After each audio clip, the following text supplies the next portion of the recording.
Right. That's what you get for talking about the occult. Yes. Anyway, Shalom Yahweh. And we start again, and this time it will work. I'm going to play the recording that my last video did not play. The recording of my phone call to the caseworker at Caroline Ansell MP. So that was embarrassing, but anyway, I'll just bring it up, and here we go. So this was the 8th of February at 11:55 in the morning, and it's the rest of the phone call to the caseworker. Because so I'm just recording this on my laptop because the things, I don't know what's happened. So just to confirm, what just could you repeat again? Sorry, what is it that Caroline Ansell can and can't do with regards to police intervention complaints? Such as, because as I said, the IOPC wouldn't help me. They've still got the clothes that they took from my body. I don't know if you're aware of what happened to that poor doctor that was in the Guardian. I don't know if it was on mainstream news, but I feel she's very specific in how she can speak to police. All she can do is reflect to them, say, I'm very happy invested fully in agree what you can do on this issue. Typically, in terms of, I think, the IOTD, they already have been investigated this expenses to do so. Now, you may disagree with the decision reached, or maybe they're lying, or that it's completely wrong and incorrect, and that may be the case. Ultimately, there is unfortunately nothing in Caroline's power to change that, overrule that, or have that looked at again. It just, police issues are ultimately up to them. Yeah, it's just this is very serious. I've had there's been absolutely nothing from the IOPC. This was unlawful. This involved. I gave all the information that they needed. I took photographs of the bruises that were caused to me. This is from my visit. This was all from my visit to the police desk to say that I would be returning with my lady friend, who is a witness to what has happened to me in my council accommodation. Kidnapped because there was no paperwork, beating. They took my clothes from me. When they took the incident where they took the clothes from me was before they sectioned me, and I was mentioned in the Herald, which I could sue the Eastbourne Herald for libel, because the solicitor that I've reported to the Solicitor Regulation Authority said that I had acted in self-defence when they had actually beaten me, and this was during a welfare check. You can't section someone, put them in a psychiatric unit when their stuff is in a hotel that they've spent £2,000 on, when their calls have been terminated, when they've reported after being on the phone to the local government ombudsman and a social worker and having emails from Caroline Ansell herself. And I was complaining. The police were terminating my calls when I reported a guest threatening to go in my room in a hotel that I was self-funding for my safety, because the manageress didn't want me there because she felt that I was making a fuss. And I had spent £2,000 of my severe disability to stay there for my safety. So Caroline Ansell, the local government ombudsman and the social worker were complicit in these very serious failings. So I went from the psychiatric unit in in Worthing to Eastbourne, and then I was placed in this accommodation where my health, my life, not just my health and safety, my life has been put at risk. This is off the scale. This is not. Just shocked to hear how you've been treated. I am really sorry to hear it. But ultimately, what I want to sort of nail down is how can Caroline Ansell help with this? What the action that you wish her to take to assist with the problem you've got? Well, yeah, I mean, because obviously I don't know what is in her remit or not, but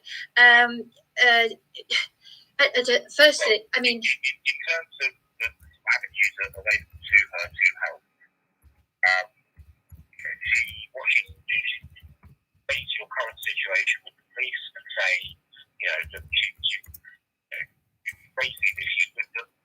Can the police ensure that these are investigated possible? And she can also raise issues with council such as, you say, holding in accommodation, and things like that. That's an issue with raise with council. You can ask them if they can assist you in getting those bodies back. But ultimately, she can't make them do it. If they say no or if they ignore her. That's ridiculous. That's ridiculous. Who is responsible? If the IOPC are not going to do something, then who the hell is? This is because essentially this is unlawful kidnap, where the CPS had thrown it out that I never received court papers. I'm talking about the 7th of October, where I went into the Eastbourne police desk, and they'd already thrown it out that I never received court papers. But I'm talking about on the 21st of October 2020, a welfare check where I'd already complained that they'd terminated my calls, causing me further distress. That then turned into me and my frustration going up to Beachy Head, sitting in the pub, and because I said that's where I'm going to end up. Thank you for nothing, basically. Thank you for terminating my calls. A hotel manageress a hotel that I've spent £2,000 on for my safety, where Caroline Ansell and a lying housing officer who no longer works in his role anymore. He no longer works for Rough Sleepers, just like an awful lot of people who've left their positions, who have failed me, just like this social worker that I'd spoken to prior to the incident. She left her. I never even got to meet her. So I found myself being beaten by the police, taken to the custody centre, thrown to the cell floor. They stripped me half naked. They took the top half. I know that they took my top underwear, but it's I can't even begin to find the words. I cannot actually find the words to describe I can't. Sorry to hear that. The more to answer your question of who is ultimately responsible. When it comes to police matters, the person ultimately responsible, the person the highest on the chain, will be the chief constable of police, Joe Shinner. Yes. And as far as the council goes, it is the leader of the council, Councillor David Tubbs, who ultimately has the power to sort of change decision. I've met him. Yes, I've met him and Alan Shuttleworth, and Alan Shuttleworth didn't want to help me. Councillor Stephen Holt doesn't want to help me. Not interested in my lady witness friend, what she had to say, and she's got to go to, as I said, she has to go and visit an oncologist. So I'm extremely vulnerable because I've got no friends or family to speak to. I can't go to my partner because our relationship has been destroyed by it's caused me not to trust him. because of what has been done to me. There has been emotional abuse issues. Caroline Ansell's office suggested that he took a caring role for me. He was banned from visiting me in the hospital, but only he was allowed in the council on my behalf when they were the ones who were making me homeless. So Care for the Carers are complicit in this. There are so many agencies in this town. St Wilfrid's Hospice is another one that treated me like dirt. I'm not going to be bullied out of Eastbourne either, because there have been these bullying tactics. I've been arrested for doing what the police told me to do, which was to record antisocial behaviour, even though PC Franklin Nestor, as I said, was in the Herald for patrolling the town for issues that I was reporting to them. I've been fraudulently mentioned in the Eastbourne Herald. I'm a decent person who reports anything that's remotely bad. Sorry to raise my voice, but yeah, for example, the issue with the Herald is massive to raise with the Herald, raise cases if you think the Herald yeah. In terms of your housing, again, that's something raised with the Borough Council. In case of crime, I'm tired. Yeah. That is ultimately a matter for the police. I'm tired.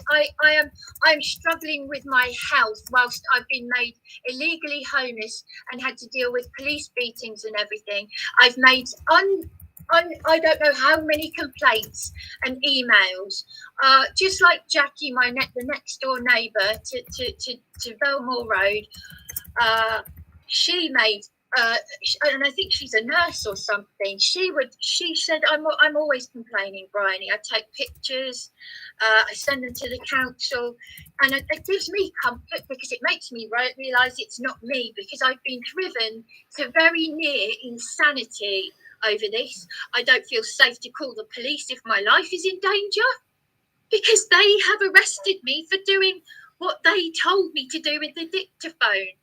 They have made me, this council and Sussex Police have made me suicidal. I'm very sorry to hear that. Yeah. What I would say is that, that some of the experience that you've had, I have heard from other people, so I would say good. Is exclusively you. Good. And as much as I would love to be able to sort of resolve these issues, hello. I'm sure Caroline Ansell has Hi. power to actually, influence these things. She can't influence the decision-making process of council. Well, what can she do then? She can add things to them if they sort of missed something, sort of say to them, look, are you sure the decision was made correctly? But I think that's nothing.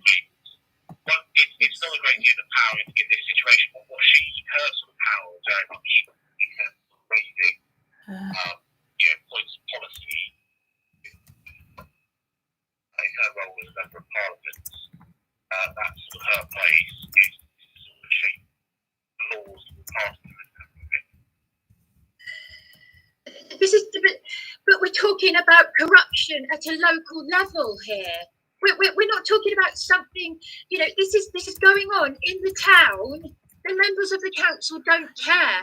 I won't use the language that people used in my live stream, but it's the same language that I am using when I'm not on the phone to you. Let's just put it that way. I certainly see your problem. Yeah. And I see, the sort of reasons, why, you are understandably, so upset about this. And as I said before, I would absolutely love to Caroline would love to assist. Unfortunately, are raising our matters, for the police and for the council. And I understand that you've had very, very negative experiences.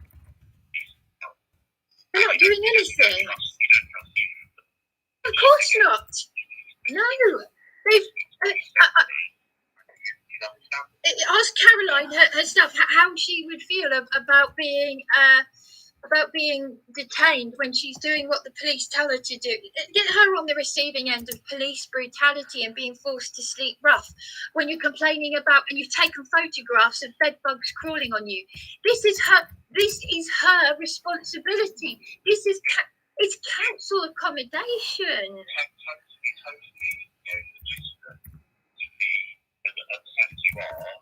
As your treatment. So if I were in your position, I would probably be far more upset and be happy in front of you. Thank you for that. Yes. That's why, and can I just add to that?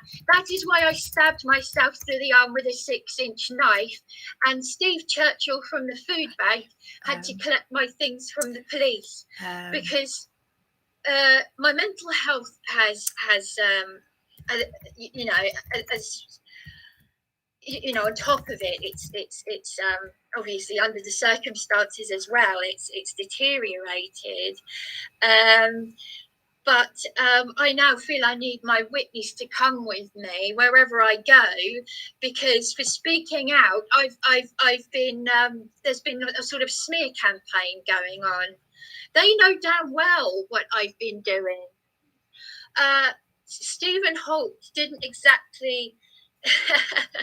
He doesn't want to get involved, but I've seen that photograph of him on a lad's night out. He's got time to mess about on a lad's night out, but not to actually do his duty, which is to protect constituents living in these appalling. I appreciate the point you're making. I appreciate your frustration. As I said before, anyone in your situation would be furious. Yes. But what I'm trying to do is give you the best advice on you feel about the situation. And what I'm saying to you is issues to raise with council, issues to raise with you. And I realise thank you. With those organisations, you don't trust you with them. The reality is, if you reach the point where you find the police are no longer willing to help, no longer interested in your problem, and the same.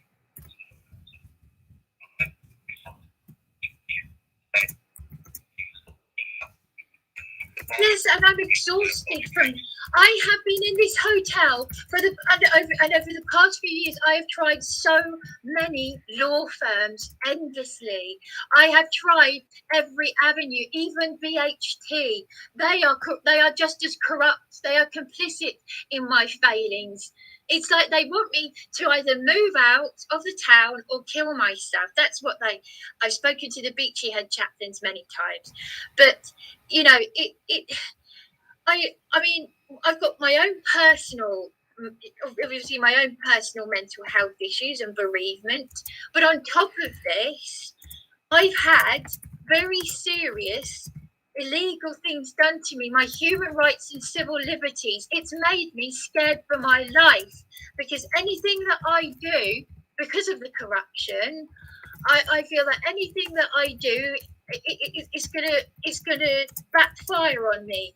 I was arrested twice in 1 week. I was on the street in my dressing gown, and if Juliet hadn't come when she did, I don't know what I would have done. I tell you what, if I was Caroline Ansell, I don't care what. I could not care less how busy she is, or what the excuses are.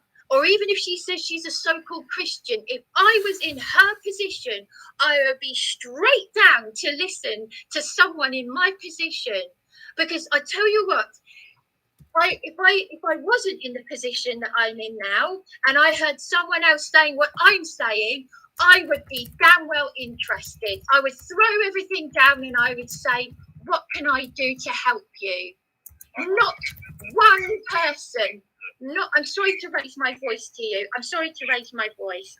I know you're being very polite to me, and I do apologise for.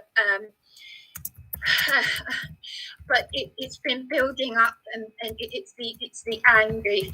I'm sure you appreciate, and it's the anxiety. And I'm sorry that I'm raising my voice, but I'm telling you, if I heard anyone in my position, I would do anything to support them.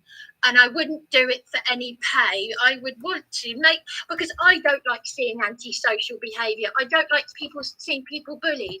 I spoke on behalf of this old lady with a Zimmer who was being harassed and assaulted at that cowboy hotel that I spent money on, where the Congress apartments, and I rang Stephen Lloyd office, and I was the women in the office were so rude. They shouted at me and hung up on me, and I rang back to ask who it was, and they wouldn't give me the name of the individual. And I've been treated by dirt. Not one person in this town has got the for want of a polite word, the gumption to I mean, I could be more graphic there. There are just so many cowards who are not speaking up or doing anything at all, and everyone's passing the buck. Someone has to be responsible. I'm a constituent, and other people are suffering, and I don't even like every time a police car goes past. I mean, the solicitor that I reported to the SRA, how come she spoke with so much? She spoke to me with I've never met her before, but she spoke to me in a familiar way, saying, "I know the police are a trigger for you." Well, how does she know that then? Because she certainly knows that PC Franklin Lester is a bully. He's a notorious bully. He bullies people. The manager of Poundland said it. He's the one who arrested me 3 hours after I rang 999 to play this woman who threatened to beat me in my own accommodation. I mean, I can play it to you. I've got it right here. Honestly, I do totally. I really do sympathise with the situation. I know Caroline does as well. We so much do all we can to help you. We can need help. Contact the police to ask if they're still investigating all of the allegations. Contact the council to ask them if there's anything more they can do. Unfortunately, what we have in our power is tools we have to use. Can't do it. I am sorry that we can't do any more than that. But that is what we will do. And that is the maximum that we can do. So I'm going to take those actions and make sure that those things are done today. Yes, because I did mention it last time I spoke to you. Yeah. Wish you the best with solving this. Because I did ask you. Yeah, sorry. As I said before, it is the council issues have to be made to solve them. I've done everything humanly. Sorry. I have done everything humanly possible. Absolutely. This is corruption this is off the scale. And yes. Next option is the legal options. Now, we contact these contact accounts. There is nothing more which we are now sort of we will do those things. I hope they help. They move really well in terms of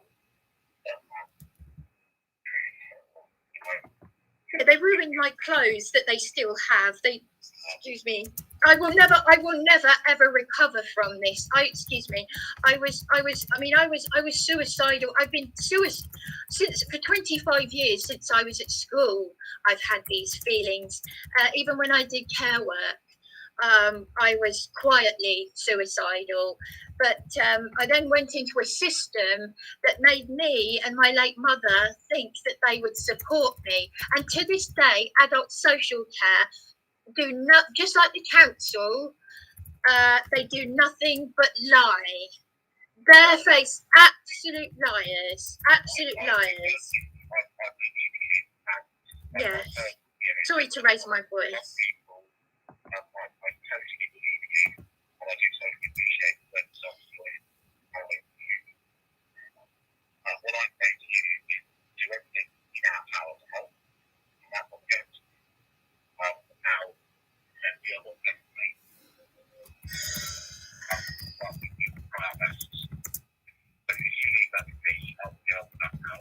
Thank you. And I will leave you to enjoy the rest of your day.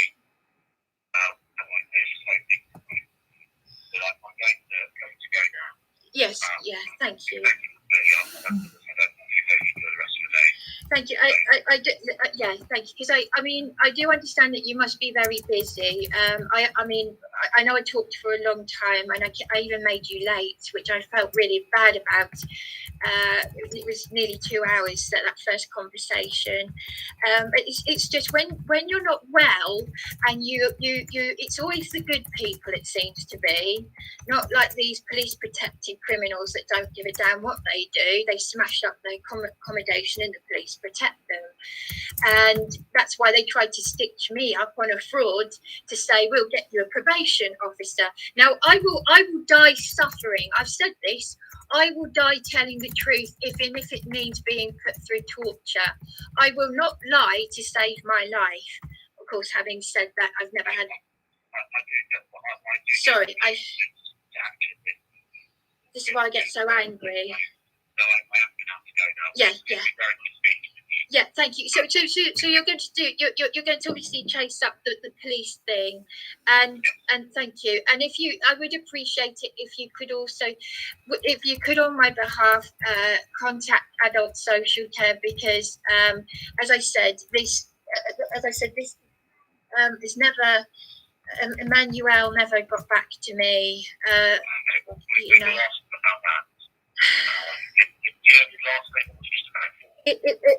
As I said yesterday, his surname is ANJANEYAN,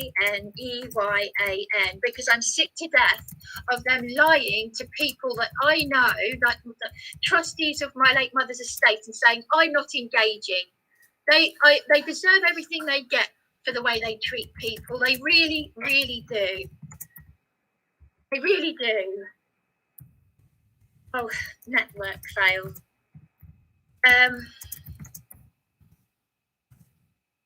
And there's a network fail, but I don't know. Yeah, it finished there.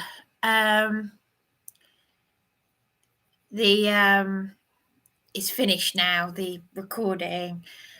Excuse me, at least I've got it up. But no, I just want to say, Dan, I better keep my voice down. It's nearly 3 o'clock in the morning. Oh, Dan. Okay, yes. Okay. Oh, I'm so sorry. You've got a headache. It's good to see you. Stay strong and use offers of help people give you. Yeah, just to say, I was going to say, Dan, I would only feel comfortable speaking to you at the moment because I have to see a person and get a feel for them before I mean, you know what I mean. I'm a bit funny like that. I'm a bit sort of, I know I'm very honest on these things, but yeah, that's, if you need. Oh, thank you so much, and I hope your head feels better. I know you've, bless you. Thank you so much. It's really good to speak to someone who understands, because I've got a, you know, that good feeling about you, whereas as you so lovingly referred to the people who call in as plebs, you know, I don't know, like as with the crinkle chap, I don't know what I'm getting, whereas I know what I'm getting with you. Oh, okay. Well, I still hope your headache clears up. Yeah, I understand. But I know, I suppose you understand funny waking hours, but I'm really sorry about your stroke. I'm sorry about that, but I hope you have a good sleep. As I said, I feel comfortable with you because I've seen you, I've heard you, and I've got that whereas any Tom, Dick and Harry, I don't know like who and what. I just put it out there, and I don't know, you know, when you're extremely vulnerable. So, but I hope you have a good night's rest, and yeah, and I'll keep you on my mental sort of prayer list thing. I'm not very good at that because I'm very self-absorbed, but I'm trying to think of other people. So I hope you have a good night's sleep, and thank you. I just, like with my lady friend Juliet, I don't want to I respect you, and I won't be. No, I exactly. No, I didn't think that you would. I know that, and yeah, exactly. And thank you. I just want to say thank you very much for pulling Mr. Crinkle up on his and for, you know, not thinking that I was overreacting as well. I appreciate that, because, you know, it's like I lost my temper with the reception all over a Hoover, and health and safety won't let me use a Hoover, even though I've used it twice and I've been self-funding for 4 months, and they can't. One minute they're saying,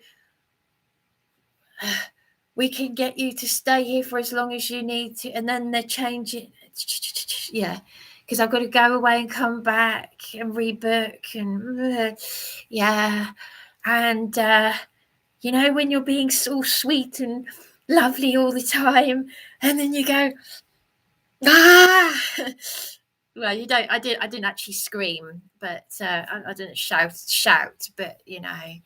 On my live streams, I've used the F word, and I could use a lot worse. I could really, but yeah. Thank you so much for understanding. Yes, I get good vibes from Dan as well, Brian. Yes, I hope you have a good night. You should, Bryony, you should go and watch my live from Friday. I think I did watch a little bit. Oh, was that not Friday? I did watch some of you at some point. But I'll have a look, because I watched you when you were talking about when you went to the you were there at the statue at the BBC, and I commented, but I can't remember when that was now. I can't remember one day to the next.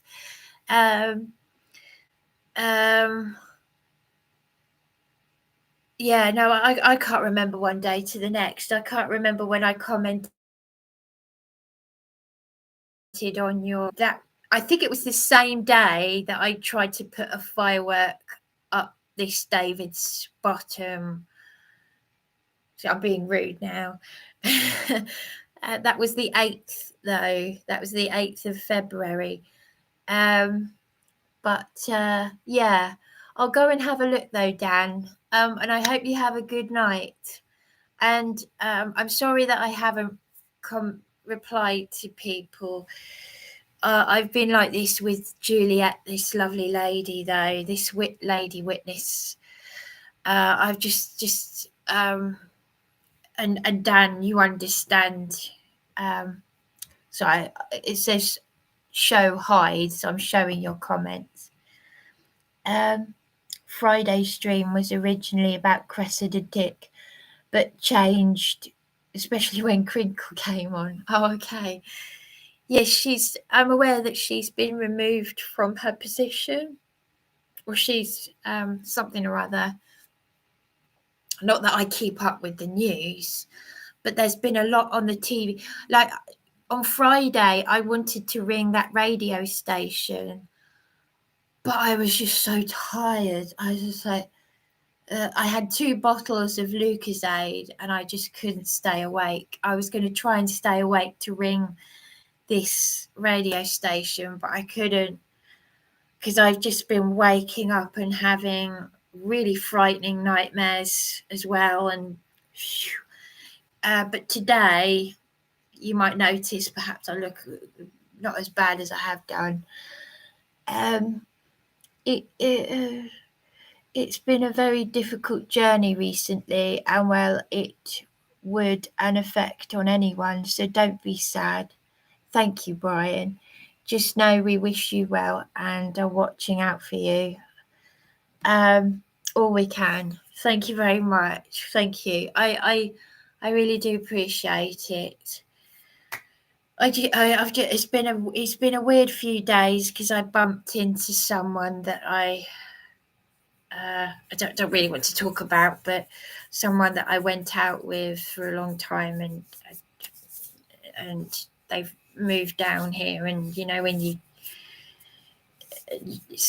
know someone that you didn't want to, and then I felt emotional because I then saw someone, my childhood best friend's mother.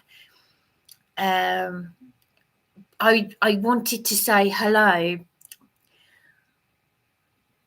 but I was scared of her as a child, and I'm still scared of her. But I felt sad because I saw her with one of those Zimmers on wheels, and it was sad to see her with, you know, because she just after my mother died, she didn't have one, and now she's got one, and I've got a big birthday next month, and as I said, I don't want to see it. It's a big, you know, they say life begins at 40, but I don't really want to see that birthday. Yeah. So yeah. Don't be sorry. We all understand. Just look after yourself and stay strong. Thank you very much. I will try. I will try. I'm on a fighting. I'm on a fighting, but I never know when I might crash, and then all the it's like going to hellfire, and I'm sure you'll understand, Dan. That's how Adamant described it when he wrote to me, and he's got bipolar. I haven't been diagnosed with it myself. I don't think I've ever been diagnosed properly. In fact, I know I haven't, because the childhood trauma was never it was never acknowledged with doctors. The trauma that I absorbed a lot more than I actually truly realised when I was a baby, especially if my mother and my father were trying to kill each other in front of me. Yes. And then the loss of my soulmate mother and not being able to cope, and everyone thinking, what, you know, I'm the problem. Yeah. And yeah, we're a lot more screwed up than we thought. You know, I mean, look, I don't drink. Look at this. I don't drink. You know why I've bought these? Yeah, for a dark purpose. The Get Out. I've literally got a world famous suicide spot up the road, you know what I mean? But I'm not thinking about it. I'm just focusing on what I need to do. Yeah. So yeah, I'm alcohol intolerant. So when I'm in a frightening dark place, it's like pouring it down your neck. But anyway. But okay, Kathleen, thank you very much for watching. And did you, when you put AGP, did you put at one point, did you put AGPD as in Angela Power-Dis? Did I miss something? I might have missed something. I've seen funny video of AOD earlier. Oh, and what, Angela Power-Disney? Sorry, I missed that. Yes, I thought you put that. Yes, it's very interesting. I'm looking at people and things very, very differently, and it's discernment. It's, you know, prayers being answered. This all does feel really weird, I have to say, because I don't know how to describe it. I don't know how to describe this. Having people watching me and supporting me, it feels good because I'm in my own little sort of bubble, you know. But yes. Sorry, yes, I hope you both, Kathleen and Dan. Yeah, thank you very much. Good night, Brian, and anyone else watching. Yeah, but I hope you have a good night's sleep, Dan and Kathleen. Thank you very much, and I do appreciate it.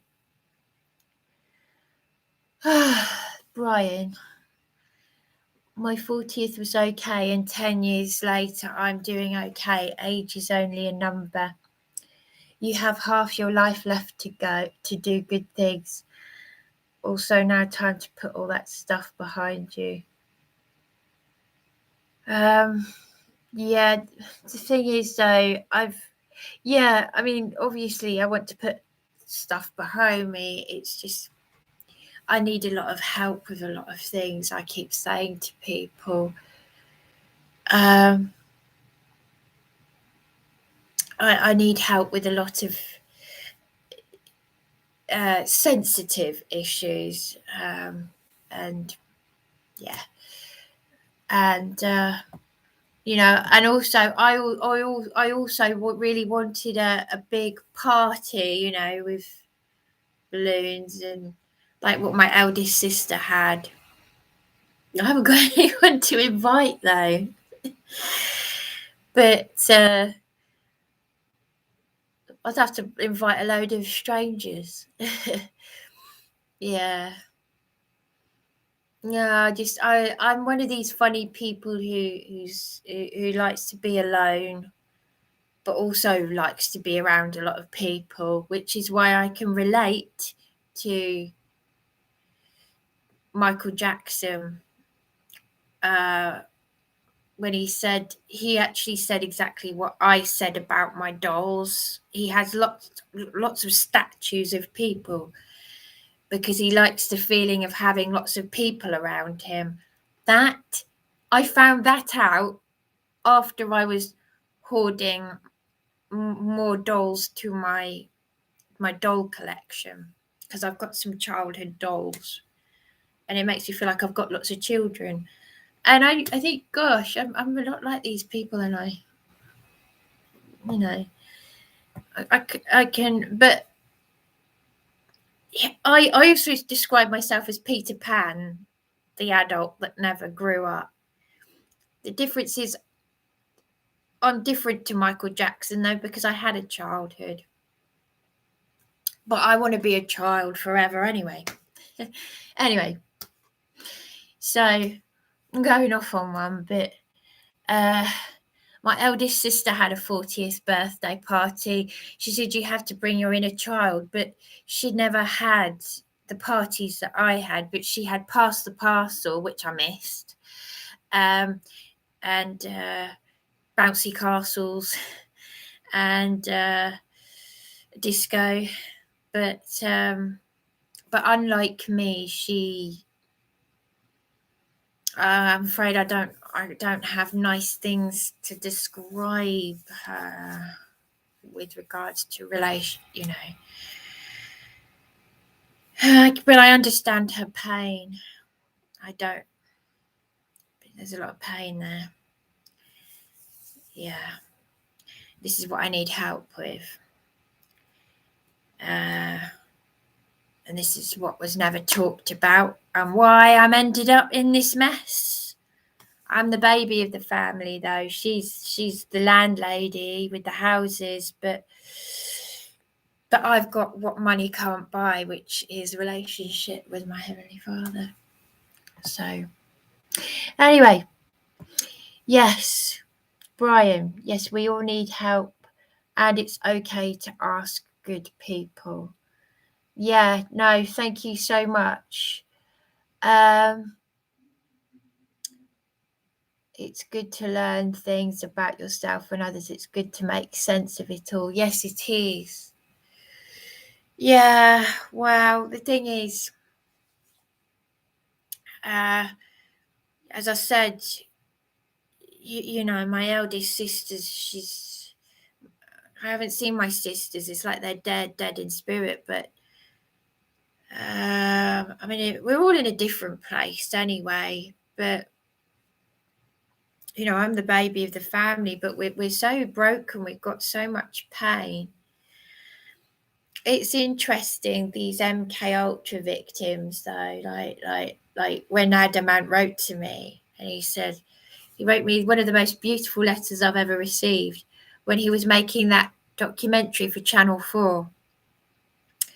Channel 4 is the one I'm going to be writing to, because they were talking about what I've been going through. And this is like back in 2003. I can safely say I know the hell you're going through. I tell you what, if I thought for 1 second, it's been so mad, I can't tell you how mad my life, everything is. That's why I'm still here, though, because I've got stories to tell.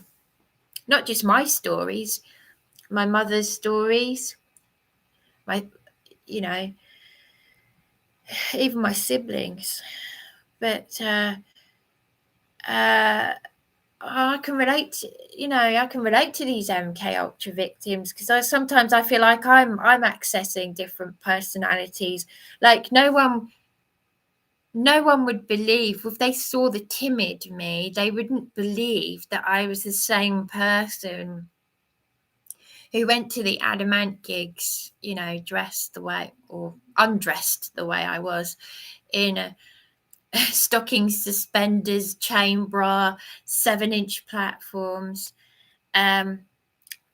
grabbing attention, like with all of that, and accessing with a different name, a different personality, just becoming someone else. I wonder if trauma does that, though, because that's what the locum said about my middle sister, who's living as a man. She shaved her head and everything. Have I lost my viewers? I don't have any viewers now. But no, but well, anyway, but I'm going to wrap this up now, because I need to end the evening. But in the last video, what I was saying about QI, I'm going to have to do a video on that, because I'm going to have to do a video on the occult. But then if I start opening cans of worms, I mean, Aileen B, she won that show, and they handed her the Irish comedian that I share a birthday with, they handed her a skull as a prize. Was it a real skull? And guess who was on the show? None other than Russell Brand, a 33rd degree Freemason. Yes, and well, Adamant had his ex-partner on stage with him, and she was in the Satanic Sluts, Georgina Bale, Andrew Sachs' granddaughter. Yeah, but yeah, Brian, I remember Adamant as a child listening to his Prince Charming song as Big Brother bought his album. Yeah, well, I just remember thinking when I was 17, I thought, wow,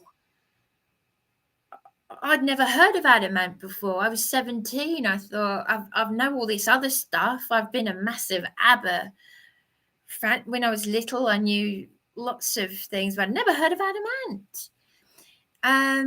But it's only in the last few years, and I've met Adamant, and he wrote to me for my 21st birthday, and it's only since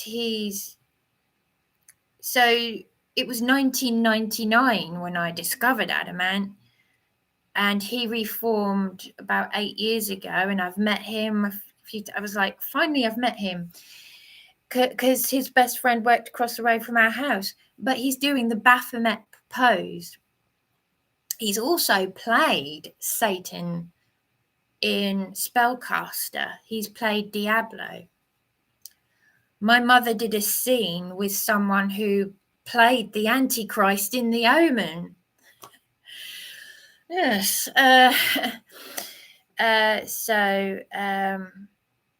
But not that means anything.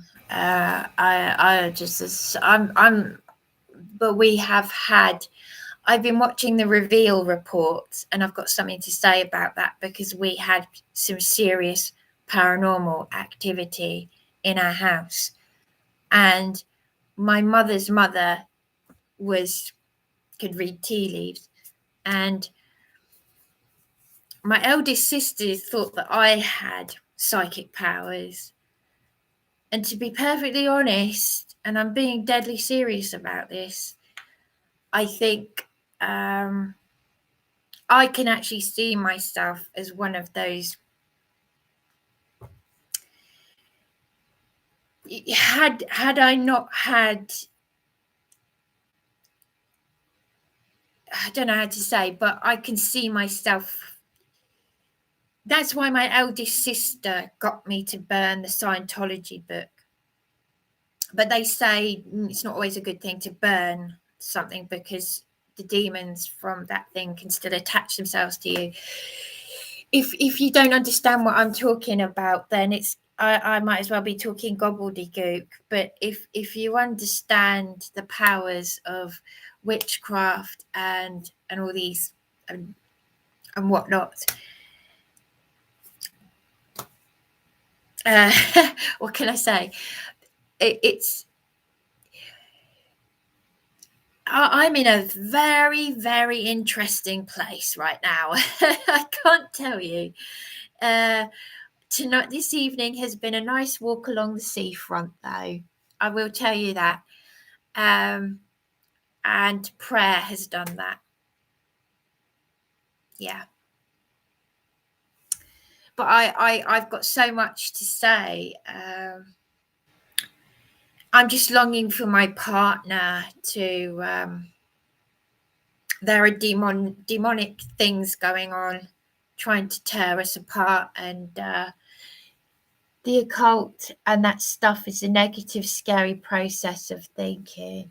Yeah, it is a negative, but move on from that stuff is positive, right? Good thoughts, say. Yeah.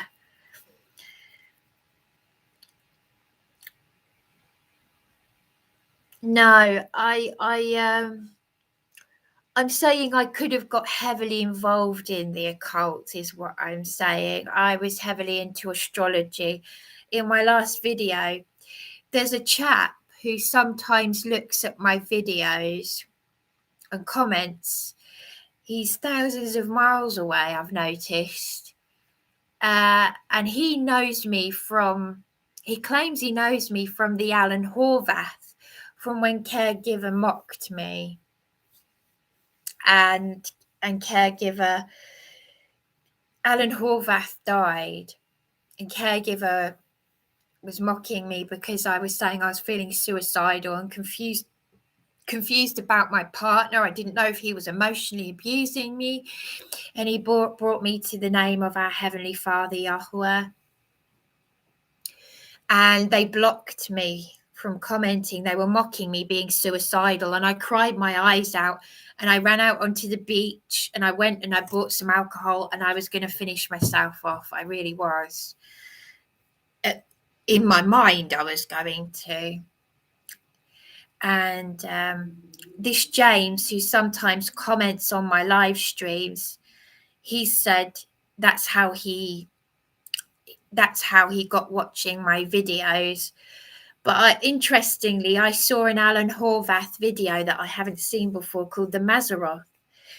And it's about astrology. And it's so strange to see Alan Horvath talking about astrology and how extremely demonic it is, because I was heavily into it from the age of 11. I bought the books, and then I got further and further and further into it. Never touched tarot cards. But my uncle was into tarot cards, and my mother's mother could read tea leaves, and she saw that something was going to happen that did happen, and it scared her, and she never did it again. She saw that someone was going to have a baby boy and that it would die, and it happened. You really must not mess with anything like this. It's very, very dangerous, very evil. But I do have that heightened awareness, and I have had experiences. I had an experience from a good source, shall we say. And I know that it was a good source, and it was since my partner came along. But in the house that I grew up in as a child, there were doppelgangers. My family would see and hear us when we weren't there. And my middle sister saw me as a child, and I said, sure, it wasn't my doll. They said, no, it was you. You had your hair over, and you were drawing or colouring in. And they didn't tell me this till I was an adult, till we'd moved. And my mother actually blessed the house with holy water, and it stopped. And I've since then I've discovered something called the Reveal Report. I think it was through that victim of satanic, Jeanette Archer. I looked something up and I discovered the Reveal Report, and it's so. Even when they're talking about antiques, because we had antiques in our house, antique dolls. I've got antique dolls. And this Jessie, who's an insider on the Rothschilds, is saying that antique dolls, antique teddy bears, she stayed away from that because of the strongholds. Now, I didn't know a teddy bear or an antique doll could have a stronghold. But there we go. It's fascinating. Absolutely fascinating. Yes, some people are intentionally negative, and that thinking is bad for our positive thoughts. Yes. I mean, have you seen The Wicker Man? I mean, crumbs. It's amazing how you look back at things and you think, oh, that's not so bad. My mother and my father were terrified by The Wicker Man. And then, when I was a child, though, Satanism wasn't witchcraft and paganism. It was all normalized, and the maypole and Morris dancing, my partner's friend was into it, but they got the pentagram, penta something, pagan drummers to go to St. Wilfrid's Hospice, the new hospice. Do you realise what causes cancer? Hello? witchcraft, and the Freemasons that support St Wilfrid's Hospice have got frigging Satanists with the pentagram. Oh yes, as part of the charity. But the Wicker Man, funnily enough, that actress Ingrid Pitt, I don't mean to be a big head, but she was very nice to me. She came up to me at the Birmingham NEC and she paid me quite a compliment. And she's in The Wicker Man, and it's a very frightening film. It's a very frightening film, isn't it? About David Wood. What's his name? The police officer that goes missing. He's on the trail of up in Scotland. And but he's the hunter being hunted. Very frightening film. But it's based on reality. It's all based on reality. And thanks to John Wedger, I've got to get rid of my Green Man stuff. Because the Green Man is what these Freemason Satanists wear when they strip naked boys, paint them and hunt them and either sodomize them and or murder them as part of a child hunting ritual thing. When you look at but you go to the medieval festivals and you're like, oh, doesn't that look nice? Oh, and where do you find the Green Man? It's in our church walls and stuff, So I'm fascinated by all of this, but I'm smiling about it. I'm smiling about something that's I'm not smiling, I'm not laughing, I'm disassociating from it. It's like I'm associating with it, but I'm disassociating with it because I can't cope with it. Do you know what I mean? So I've got to find a way to it's best to disengage from toxic people, Bryony. Yes. When they say bad things or rude or mean things. Yeah. It disarms their mean power they wish over us, those mean streaks, and to understand that is good. I've never engaged with toxic people. They just, I know how to deal with narcissists. And I know how to hold a mirror up to deflect it, and they hate that. They absolutely hate it. It makes them angry because they want a reaction from me. But because I've had bullying all my life, I know how to deal with them. So good things come out of bad because I've learned how to deal with even covert narcissists. Like that nutter, that mental health nurse in Greg's. I didn't even know who she was.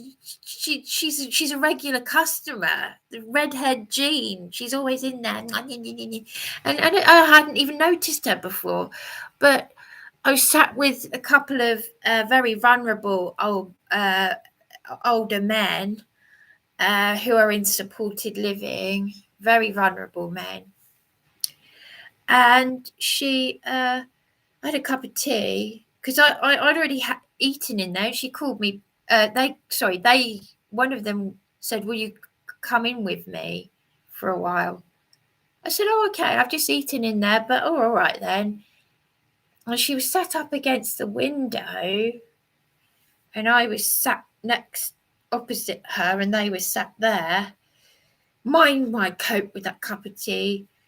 She said something about, "I know you you've had it easy in the mental health use. I said no, I agree to disagree. Thank you very much. She said, I know you from, this is after the police had beaten me on Beachy Head, after I'd been assaulted by staff as well, and they'd made up a fancy, disgusting story saying that I thought that this demented psychopath nurse Steve's children should be aborted. They're all, I don't know what they are, but they really wanted me to react. I just said, wow, I've got witnesses to say that you said that. And he's all red-faced. Guilt, guilt, guilt, guilt. Evil, evil, evil. And I just said, wow. Just like that magistrate's custody suite manager wanted me to get really angry. That's why he told me to F off out of there. You could not make this stuff up. I was praying so hard. They were trying to terrify me with prison for what they did to me, for what they did to me.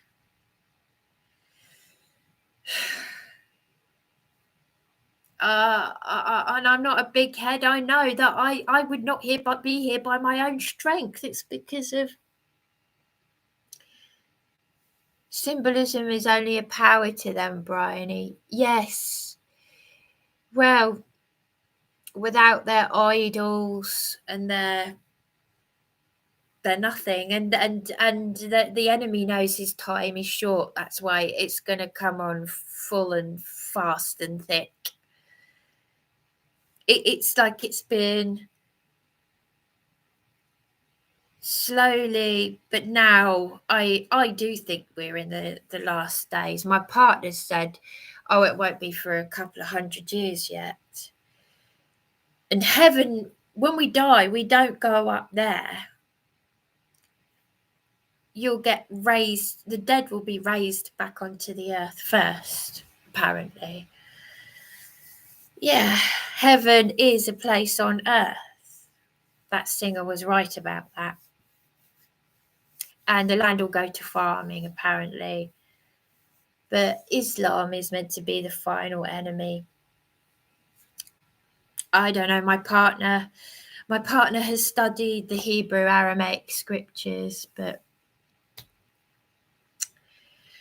being convinced of them having power allows them to potentially have power over others. Exactly, which they really do not. It is their fantasy, their fakery, Bryony. Yeah, my problem, Brian, though, is I've lost my confidence. Like when I say I'm scared and I'm terrified, the thing about me is I've got two extremes going on. I'm terrified, but I'm not. It's like I'm one thing, and I'm also the extreme opposite at the same time. If that makes any sense at all, it does to me. Because there are different things going. Sorry. Because there are different things going on inside of me. Yes, I know about it, but I think it's odd stuff, not really reality, but an altered reality they wish to be. Making them fantasists in a way. Yeah. Thing is, though, that the Rothschilds and all that, they actually tried to back in October, they tried to, just before Halloween, they tried to unleash hell on earth. Like they actually did some sort of, but they didn't manage it, some sort of black mass ritual. I'm not saying bad people don't exist, but how to deal with them is a real skill. Yeah, it is. Well, I'm scared and I'm not. There was something I wanted to say about having two extremes. Being afraid and not being afraid. That was something I wanted to say. About having... I can't remember. No, I can't remember. I was in a millennialist cult. I've never heard of that. Millennialist. I'm a millennial. I can't say it. The JW's brought up in it. Really? Never heard of it. I've never heard of a millennialist. So yes, I know about many dangerous religious beliefs and the oddness of them and their effects on us. I've never heard of a millennialist. I'm going to Google that now. Millennialist cult. Never heard of that. So the Jehovah's Witnesses were brought up in it. Never heard of that. It's an end of the world cult. Oh. So and Jehovah's Witnesses have something to do with it? That's interesting. Does it still exist, the cult? Or is it just a millennium thing? Oh, it's still going, is it? Well, I mean, Armageddon, it's like global warming, though. That's a lie because, for one thing,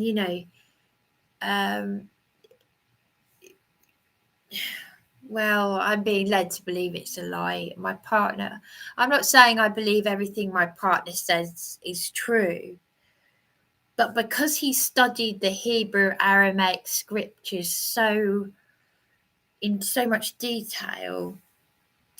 Crumsey was even he even said that Alan Horvath was wrong about the Nephilim, saying that he said that the Nephilim did not mate with the daughters of men. The fallen angels, he's saying that the fallen angels did not mate with the daughters of men, whereas Alan Horvath said they are. But evolution is a lie. Yeah, but well, the sources of Aramaic are hard to be sure of. Aramaic? Why? What about the sources of Aramaic?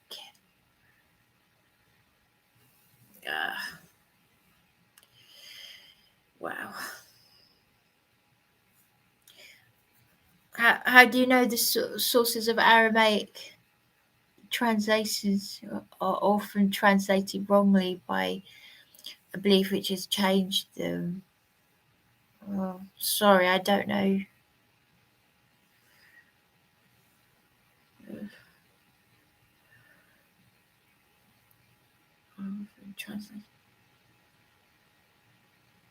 I don't know about this. The sources of the language, as it's a dead. I don't know about that. Sorry, I'm not sure what you're saying there. Sorry. I've just got a basic grasp that the Hebrew language and the English language are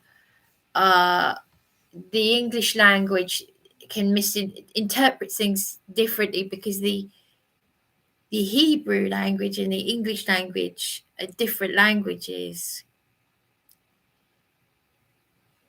Like, it's not the same meaning in the Hebrew meaning of something is not the same in English language. So that's why Strong's what's the name? It helps to explain certain words and stuff.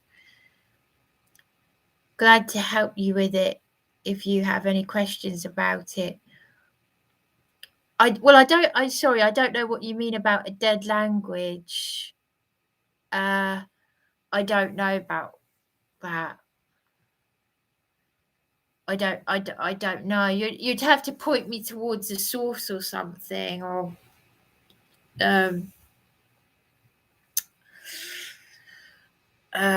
yeah.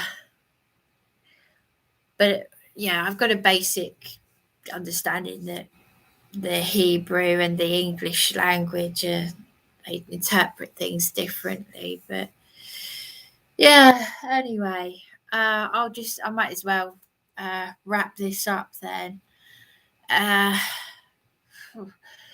The cleaner. I personally, I interpret everything I do. I mean, I'm just making a joke here. The cleaner, she said to me, "You've said sorry 6 times," and she did the 6th hand gesture. 6 times you put. I thought, don't do that. I interpret everything I do. It's different. As many as 20 meanings for a single word or symbol can be used to. Oh, so sorry. Excuse me. Sorry, I didn't mean that rudely. Sorry. So in English, it's hard to translate it. As many as 20 meanings for a single word or symbol. Yeah, I think I got a kind of understanding of that. I didn't think it would be as complex as that. It's like Adam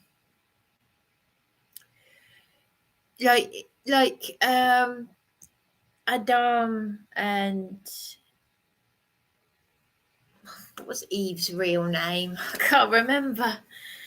Adam and Eve, anyway. Adam and Eve.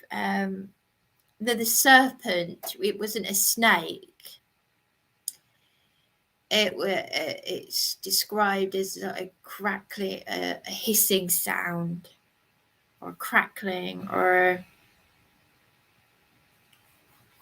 there was never any mention of a snake, that's for sure, in the Garden of Eden. The serpent hissing, crackling, something like that. Some are that complex, but not all the Aramaic language is complex. Oh, because I was wondering what you meant by dead language then. That's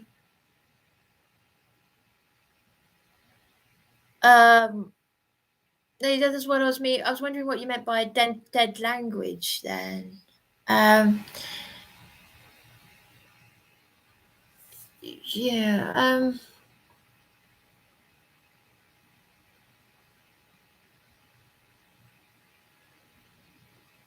But not. Yeah, so I was just a bit confused by what you're trying to say. All the translations are often translated wrongly by a belief which has changed them.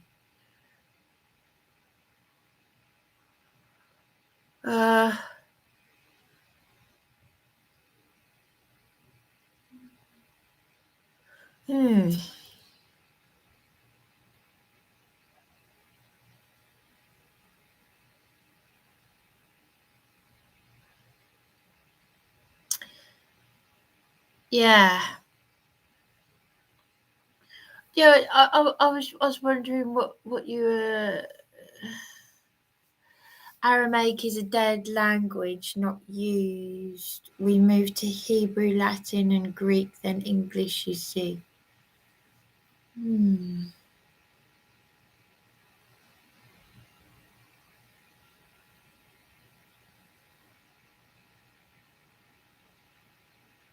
This is what I mean. I don't really know I don't know. I'd have to ask my partner. The scriptures that he's got, I don't know then. Is it Aramaic and Hebrew? I don't know. I'd have to ask him. Because Alan Horvath, he talks about Aramaic and Hebrew as well.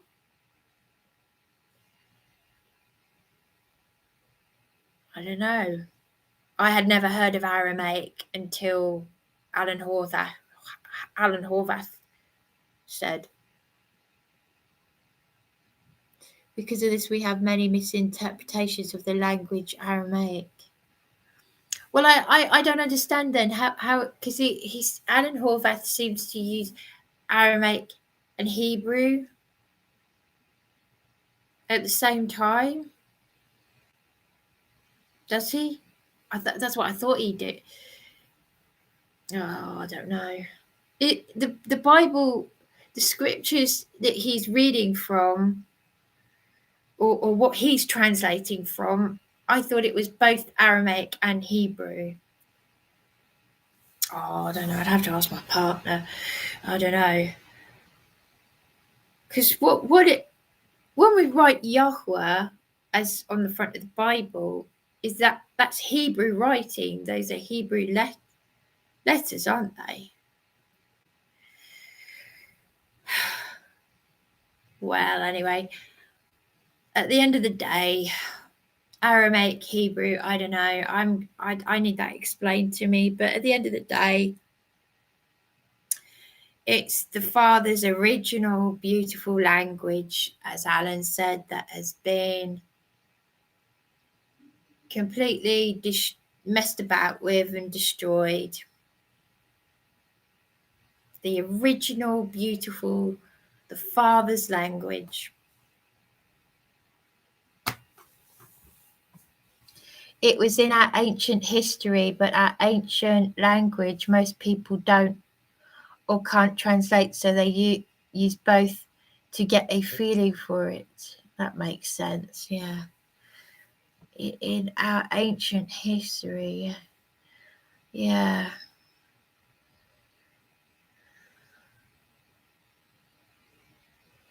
But well, Alan Horvath does a good job of translating it because his grandfather, I think, was Aramaic. Or he's got the blood in. He had the blood in him, so. And I never heard of the Occult before, but that's like an ancient using symbols and stuff, but that's not actually in scripture, so to speak. But he does say Aramaic Hebrew words. I didn't realize they were two different languages. I don't know. I don't know. I need someone to tell me. I really, I'm a total beginner. But yeah, but you know, I'm a beginner. Yeah, it's just sad that why is it that everything that's bad for us feels good? I mean, crumbs, they didn't call that chocolate cake devil's something cake for nothing, did they? Me and chocolate cake. But everything that's bad for us, why is it that it feels bad? Why are we drawn to the occult more? Why is it more interest? Why does it seem to be more of an interest? That's why even when I've moved away from it, it's still, that's the stuff I'm looking up. You know, I'm trying to take an interest in anything to do with scripture, but I'm drawn to all the dark stuff. It's horrible. I don't like it. I want to, if I don't properly renounce it, if I like, for example, if I was to burn something, burn an astrology book, the demons will still attach themselves to me. So you've got to say a prayer over it, like this ring. This is my most semi-precious aquamarine March. I've got to. I really need some. Was it frankincense and myrrh, and I want to is it anointing oil to say prayer over it, and there's a way to cast out demons and to. There's no way that I could get rid of this, because they're saying you've got to get rid of absolutely everything, and I mean everything that's got any kind of demonic stronghold to it. But this has been in the family for this is like, nearly 200 years old, and it was my 21st birthday present, and there's no way. But there are ways to get rid of demons, like around the doorway, and because they like to get in through portals like doors and windows, and you bless the. That's why in biblical times they put the blood of lamb on the door, so that when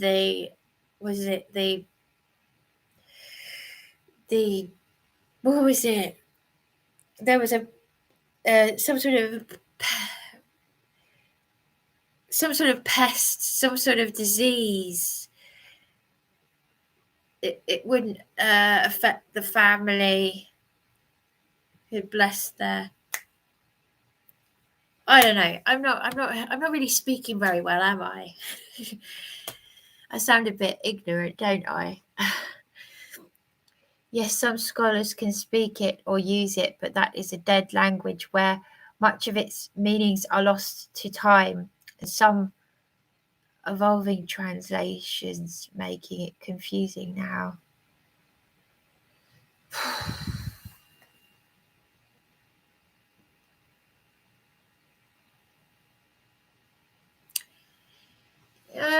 Well, I don't know then, but then people are always going to argue, aren't they? Because some people are saying, well, you've got to be careful of Alan Horvath's teachings. There's nothing wrong with the King James Version. What are you talking about? You're saying to get rid of it, get rid of my English translation and throw it on the trash. It's very confusing. It is very confusing to know what to do. But I was pretty sure the way Alan Horvath talks is if Aramaic and Hebrew are the same. I think you're trying too hard sometimes, Bryony. So first you may need to relax yourself a bit and go from there. Yeah, well, main thing is I would just pray for understanding when I'm reading any scripture. I've got to start somewhere. This is why I've never got bogged down. I could never open a Bible because I had to concentrate too much, as if you're studying something. But it doesn't work like that, because it's not going to work if you're looking at a book and you're like, oh, this is too much. Then you're not going to be in the spirit, are you? And I think that's why I've got to be in the right place for me to open up the book, the Bible. And I think I'm at that point in my life where I'm sort of like, things are starting to make a bit more sense now. So now I'm ready, I think. But now I'm thinking, still, I need the Hebrew Aramaic scriptures. I can't just read an English Bible. Because they took out our Father's name 7,000 times, nearly 7,000 times, our Father's sacred Kodesh name. And that's the name I use now. Because what's in a name? Otherwise, you'd be calling him any name, wouldn't you? You'd be calling him any of these false gods' names. And then you'll be praying to the enemy. You got to pray to the Father, the Creator, not the enemy. It was my partner that brought me. Jehovah means master of mischief. So satanic. Oh, hello, James. Yes, I mentioned you. You know me from the caregiver. I mentioned you because I mentioned that I found a video by Alan Horvath called The Mazzaroth, and it's about astrology, which I read loads of stuff about. I was really heavily into astrology from the age of 11, and I read books and stuff. Extremely demonic, yes. But it's strange because the Mazzaroth astrology, or what witches and warlocks have taken and messed about with, was actually originally given to Adam and Eve in the Garden of Eden. They were given this. I'd have to listen to Alan again, but the Mazzaroth, yeah. It's really weird. I've learned something. So astrology, it's true what my partner's friend said, that witches and warlocks took it and messed about with it, but it was Adam and Eve. So I just found it in my suggestions that Alan Horvath mentions astrology in biblical, not the satanic, demonic thing that has possessed me. So, and I've still got to, it's one of those things I still need help with renouncing, because the stronghold is there. It doesn't go away. And only I will understand that, or anyone else who understands astrology in the way that I do, you know, so to speak. Around the doorway where the plagues hit the city. That's what I meant, a plague. It was a plague that, yeah, they put lamb's blood on the door. I think people will argue about anything they feel strongly about. Yeah, I just couldn't read an English Bible now. Well, I mean, I could, but not in the same way, because it's got Lord and God, and God's not a name, you know. It's, as I said, 7,000 times our Father's name was taken out of the scripture. Michael O'Neill, hi, only just popped up. Oh, hello there. Missed the beginning. Oh, I've just been waffling a bit. So I've just been, I do that a lot. Is a dome above us. I've never heard of that. A dome. A dome. I've never heard of that. Well, yes, perception is everything, Bryony. Well, you've certainly got me. But I mean, there's a question to ask my partner, Darren. I'll have to Google all of this. Alan Horvath and I haven't got my pen. Millennialists, all these things. Hi, Michael O'Neill. Yeah, I've been speaking for so long. I didn't mean to. It's my last video. It didn't have the recording in it, so I look a bit stupid because I thought the thing was playing, and it's just it's not. So, but it's in this. The dome above us is flat earth stuff. Let's put those ideas as yeah, I thought it might be something like that. Just like evolution, like man wants to own all the knowledge, like the world is a million, billion, zillion, 0, 0, 0, 0, 0, 0, 0.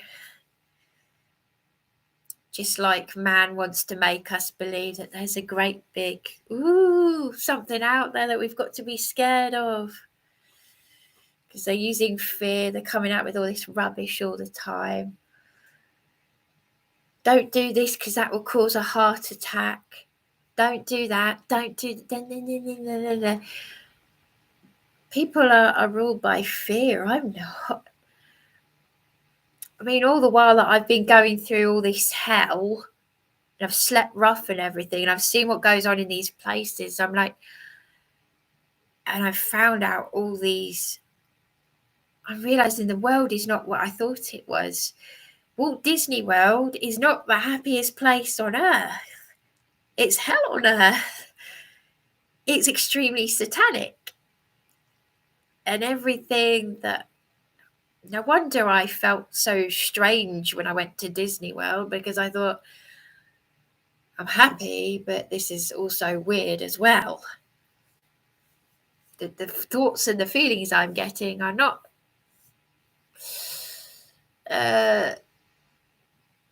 and why is it that I'm not focusing so much on my Heavenly Father? Have you noticed?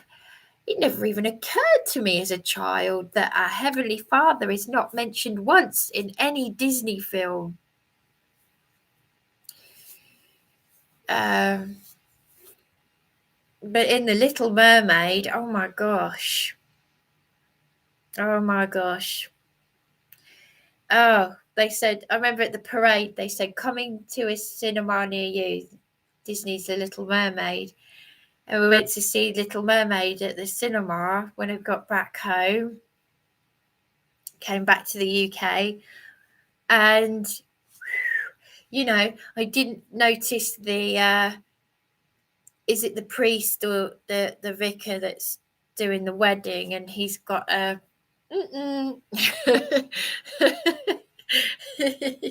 he looks a bit happy.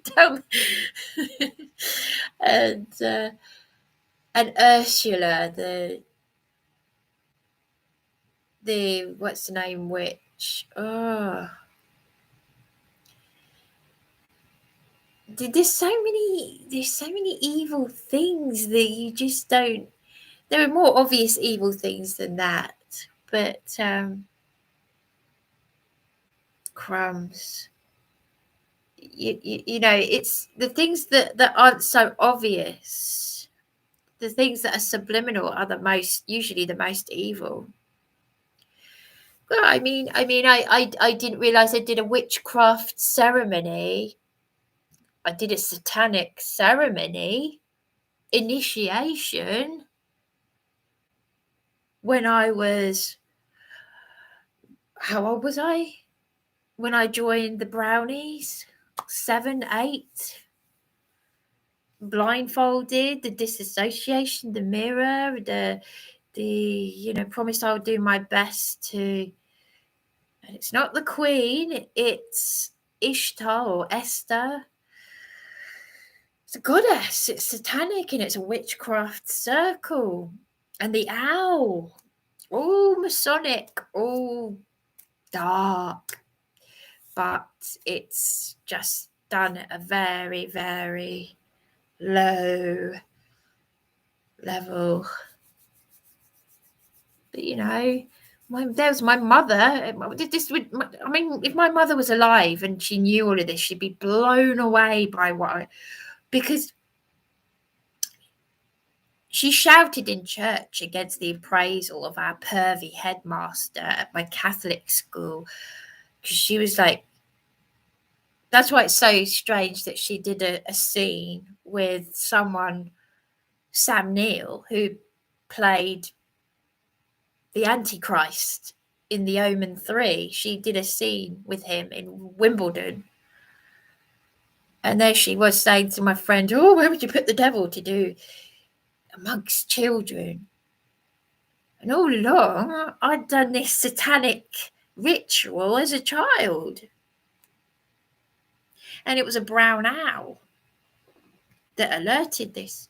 Because I remember going into the church with the flags. It's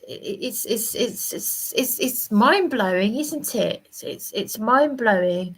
Some is satanic, but a lot of stuff is not satanic.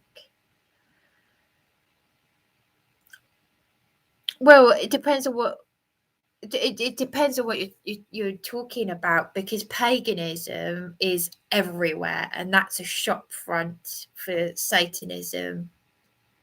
As I've given examples, as Jeanette Archer is right. I said about the Green Man. I've got to get rid of the Green Man thing that I bought at the medieval festival, because they use that to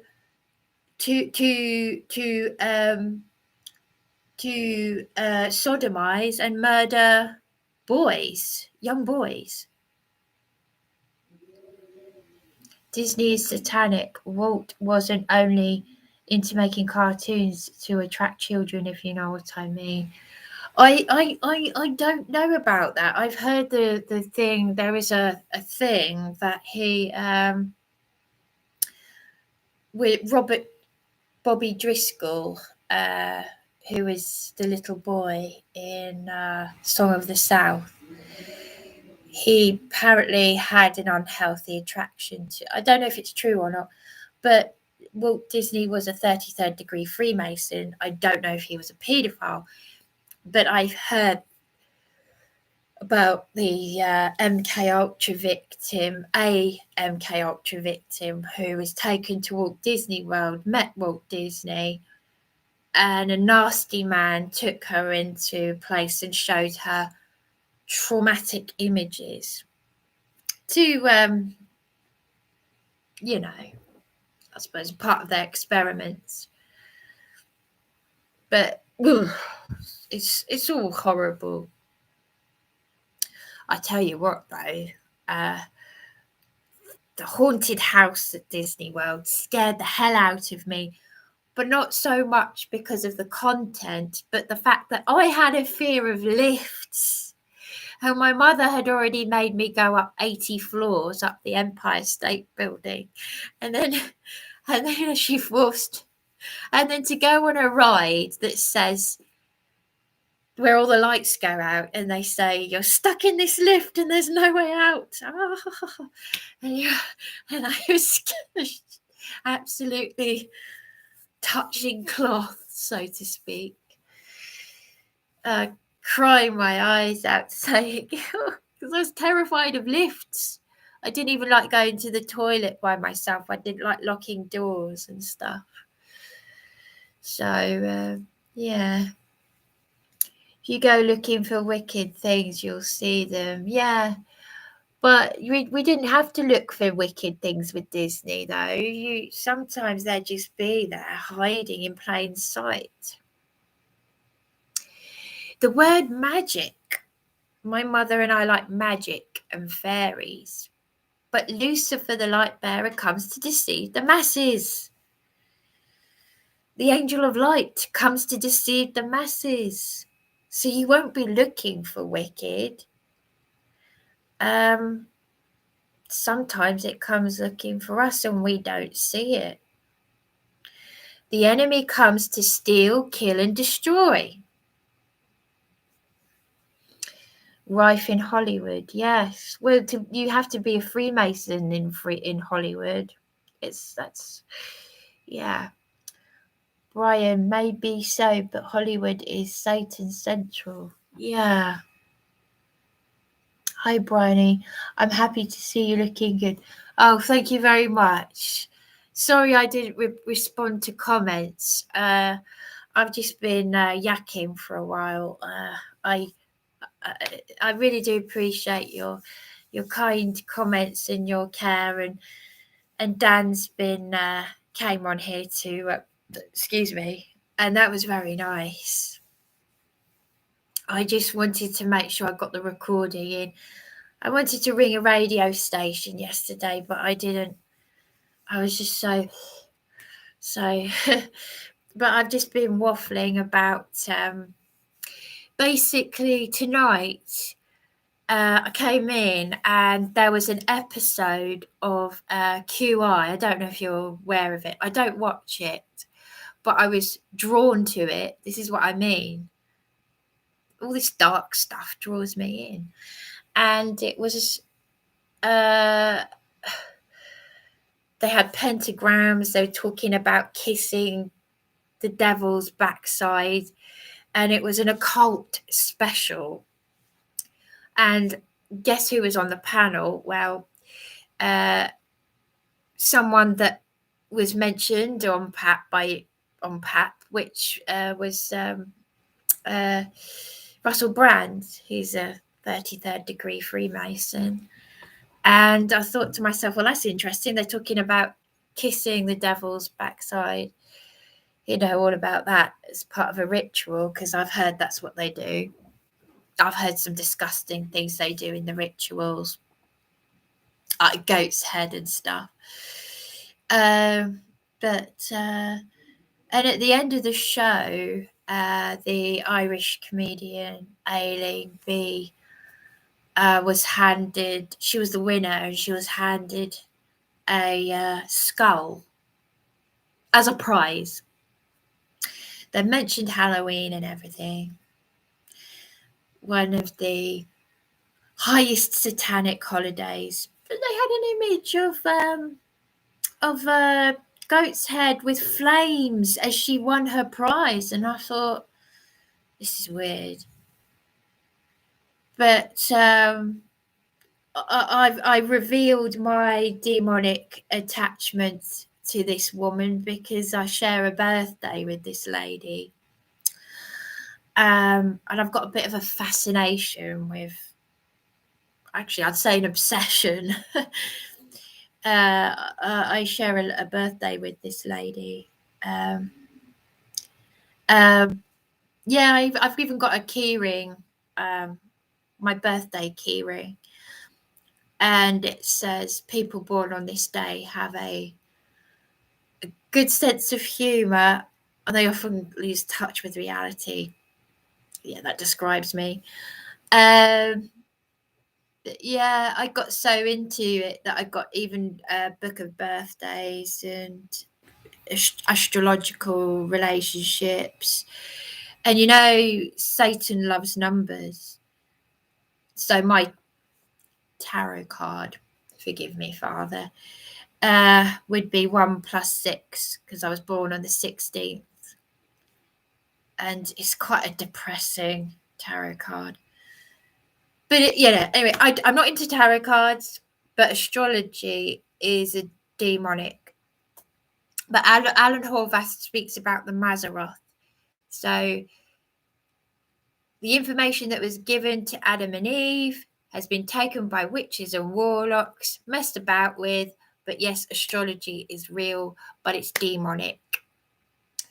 So yeah. But I'm fascinated. But why is everything that's evil so interesting? As I said, everything that's bad is made to taste good, like chocolate cake. Yeah, that's my weakness. That's why they sometimes call it devil's gatto or something like that. But no, Abba Yahweh, you put up your hedge of protection. So, but I've got to renounce these things. And if you watch the reveal report, it's brilliant. I've just been saying, I could talk forever about these things, though. I've been saying it earlier on, so I won't repeat it because I could be here all night. But I'm worried. I'm concerned now because I've got these antique dolls. I've got a Victorian Edwardian doll that I've had since I was a child. one of my mother's owned the Victorian doll, mine's the Edwardian doll. But this lady who she's got to be careful because she's an insider on the Rothschilds. She doesn't like antique teddies and antique dolls because of the demonic, because we're talking about paranormal stuff which happened in the house that I grew up in. My sister and her friend saw me when I wasn't there, when I was a child. And my mother saw and heard us when we weren't there. And a priest told her to bless the house. I didn't personally have those doppelganger experiences, but whatever it was from an evil source and it stopped. I think it's a mixture of trauma, what possibly happened in the house before we moved there, but when you've got strongholds, which we do have, my uncle had tarot cards. He gave my mother tarot cards, and they're natural. My birth grandparents, my birth grandmother could read tea leaves. This is what I was talking about. I'm fascinated by it, but I don't. I say it's all evil though. You're not looking for wicked things. You may not see them. Then these things are often a perception by an individual who invented them or who likes to pass the perception to others. Oh, I don't know if I. If you're not looking for wicked things, you may not see them. These things are often a perception by an individual. Well, yeah, but if you're not looking for wicked,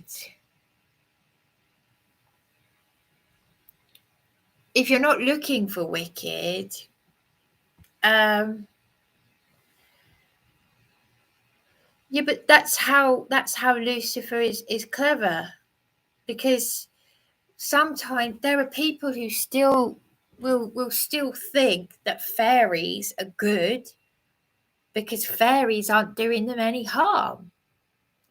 So they'll have fairy ornaments. Like,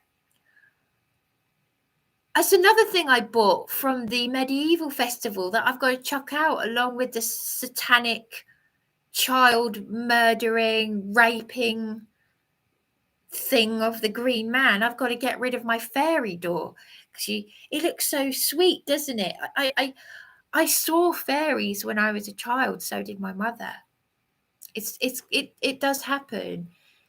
A witch was talking to Fern Britton about it in Cornwall, which is highly satanic. They're not little sweet people. They're demonic. Whatever I saw, I was in a tea room in Oxfordshire when I was a child, and the waitress heard me talking about fairies to my mother, and she said, "You do believe your daughter?" And she said, "Oh, absolutely." She said, "They're the spirit people that come to children." No, they are demonic.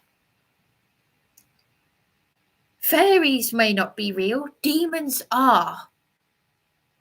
That's the lie you've been sold. Sweet little fairies with wings. No. No. Ghosts. Oh, I've just seen my dead grandmother. No, it's not your dead grandmother. You're not, and you can't hear your dead grandmother. Why? Because scripture says the dead cannot see, they not hear, they're not conscious. They're dead. They're asleep. They're not conscious. They're not looking down on us from heaven. Our dead loved ones are not looking down on us from heaven. No one has been to heaven apart from our Saviour. Only our Saviour has been and seen, I think, apart from one saint.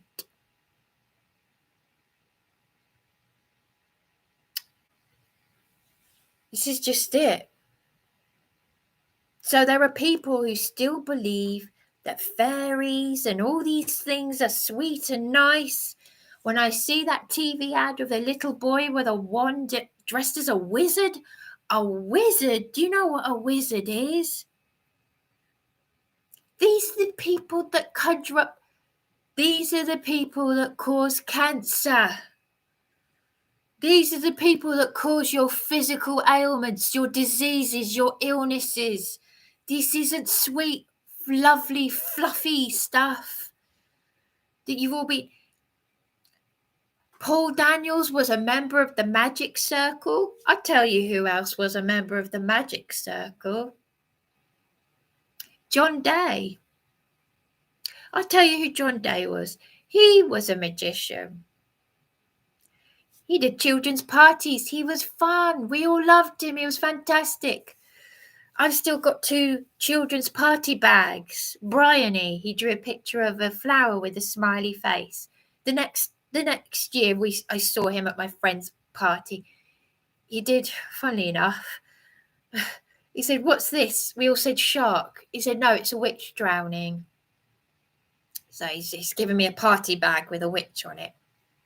But anyway, no, the Magic Circle is what Prince Charles belonged to. Magic is what Aleister Crowley, a Satanist,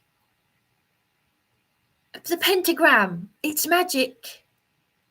It's satanic. It is what it is. You know, if you're just having fun with a magic wand, you know, magic spells they're like satanic omens. This is what causes this disease. This is why it's so evil, so much evil. We have to. In times of old, people would pray. They'd pray so hard, endlessly. How often do we pray? It's like 4 o'clock in the morning and we should be asleep, me included. But, you know, I'm talking so much about evil stuff, but I don't do the stuff I should be doing. But it's really good to be able to talk to you. Because I think it's good to talk about these things, but obviously I better wrap this up. But what I've just said sums it up. I listen to this. My mother died of a rare cancer. She died at the old St Wilfrid's Hospice. The Freemasons support St Wilfrid's Hospice. I'm already upset with them because of this Ella Williams, this horrible woman who shooed me away. I won't go there. I wanted to see nurses who nursed my late mother.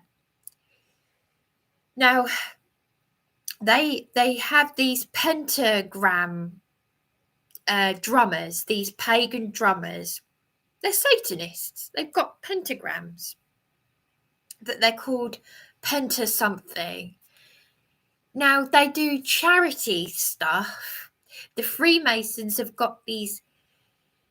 Why the hell would you have anyone who's got a pentagram on a drum anywhere near a hospice? These are the people that cause cancer.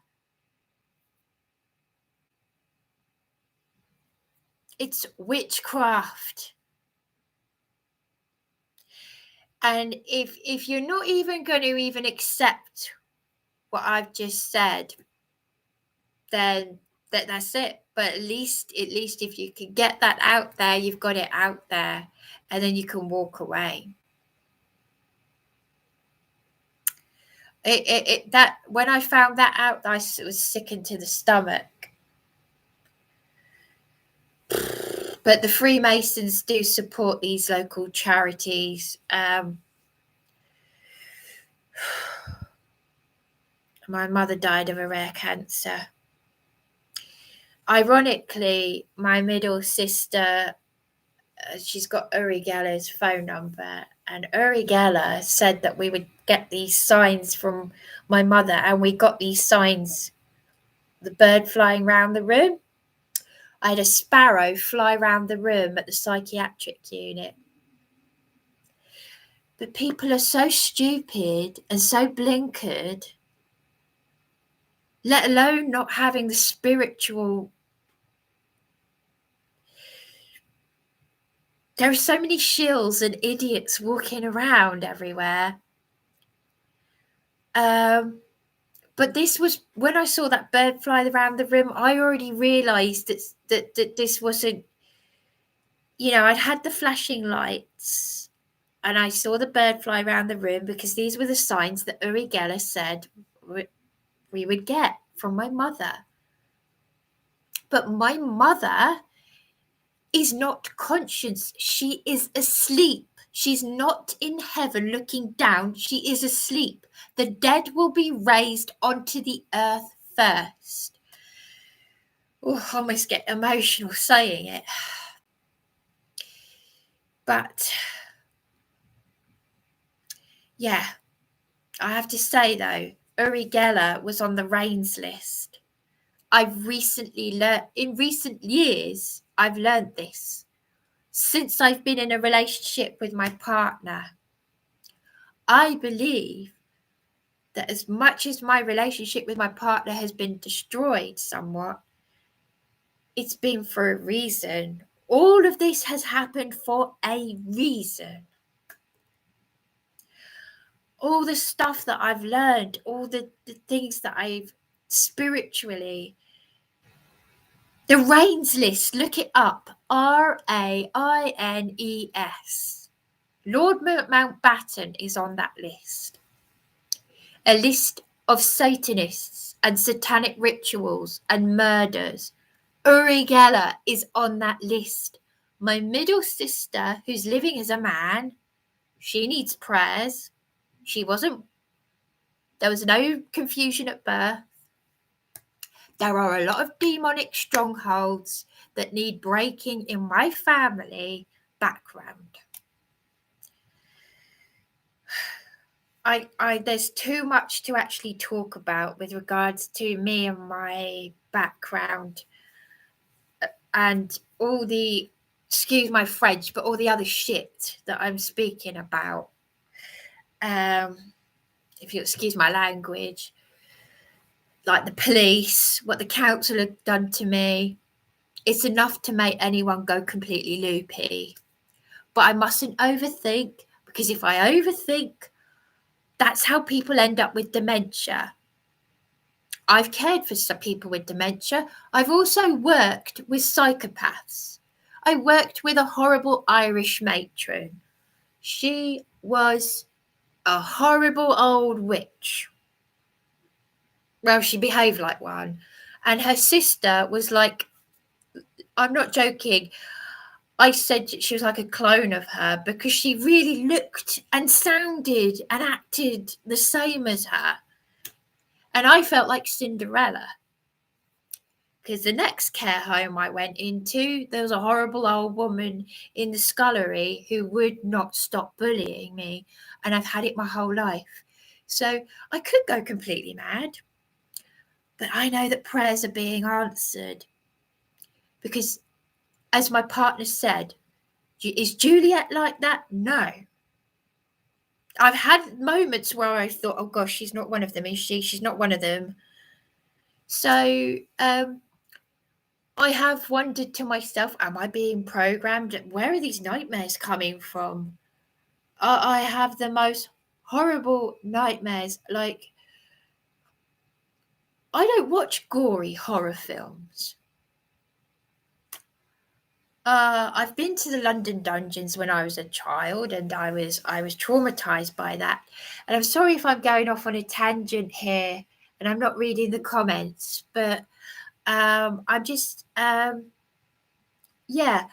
just really like in a strange place, and I hope that the people who watch me, listen to me rather, I hope you can get a better understanding of me and what I'm about. It's fascinating. I'll tell you what, if I had a grave, I'm going to be cremated. I want my ashes scattered with my mother. But if I was to have a gravestone, I'd have the words, "It's been interesting," if nothing else. But everything is like a jigsaw puzzle, though, isn't it? Disney is a beast of its own pal. Yeah, it's sad because I really liked Buzz Lightyear. Best stay real and positive in your own learning. Yeah, satanic stuff is about one frame in a film which flashes past so fast you don't see it, but your brain registers to it. Preconditioning and brainwashing. Yes. Yeah. Could I tell you, Bryony, Disney wasn't a Freemason? How do you know that?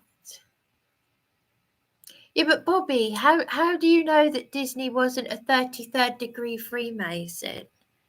What about the 33 the 33 club and all that? How do you know that he wasn't a Freemason?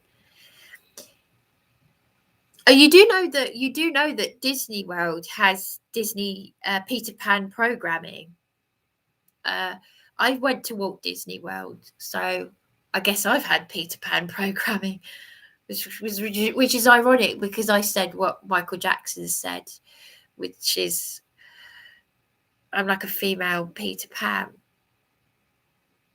And then, as I said, Michael Jackson said that thing about the statues in his home that I said about my dolls. They make me, my doll collection makes me feel like I've got lots of children, because he had lots of statues for the same reason that people spend thousands of dollars on sex dolls. They want to feel like that they've got, they take them out in the car with them, they take them everywhere, because then they've got a real relationship. It's very sad that. Then it's very sad that me and Michael Jackson felt that we had to have, dolls to make us, I mean, I had a childhood, but oh my gosh, I just want to be a child forever. Seriously. I'm not joking. I really do mean it. I don't want to say too much because then you'd think I was weird. But then they called Michael Wacko Jacko, didn't they? But I understand it. I mean, I just want to have water fights and climb trees and play with dolls all day long. I'd love to do that. I'm not joking either. I'm not joking. But touching cloth. I was only joking when I said touching cloth. I said because of my fear of lifts. If I could write a book about all of this. It's but the haunted house at Disney World. I'm scared of blood and gore and heads chopped off and stuff. By the way, my grandmother was related to Anne Boleyn, my adoptive grandmother. And that's another reason why I've got a fascination with Anne Boleyn. I've got these little anecdotes. But haunted houses are not scary to me. Haunted houses have always been scary to me, but the one at Thorpe Park was scary because you knew that it was going to be like the London dungeons, like thumb pie, someone standing there with a pie with thumbs in it. The person who put body parts in food, and whereas the haunted house at Disney World was sort of like creepy in a comical, weird sort of. As I said, it was the lift that scared the hell out of me. I thought I'm going to be stuck in this lift because I had a real fear of lifts. That's what I'm saying. Hank's had Cappy knocked off. What's Cappy? What's Cappy? Excuse me. Yeah, sorting the wheat from the chaff is difficult at times, but it makes for a lot of research a real chore. Yes. Bryony, what do you want to know about Freemasons? I would tell you. You're trying to tell me something, Bobby. No, but how do you know? But seriously, how do you know that Walt Disney wasn't a 33rd degree Freemason? How do you know? You know, as I said, Peter Pan programming at Walt Disney World.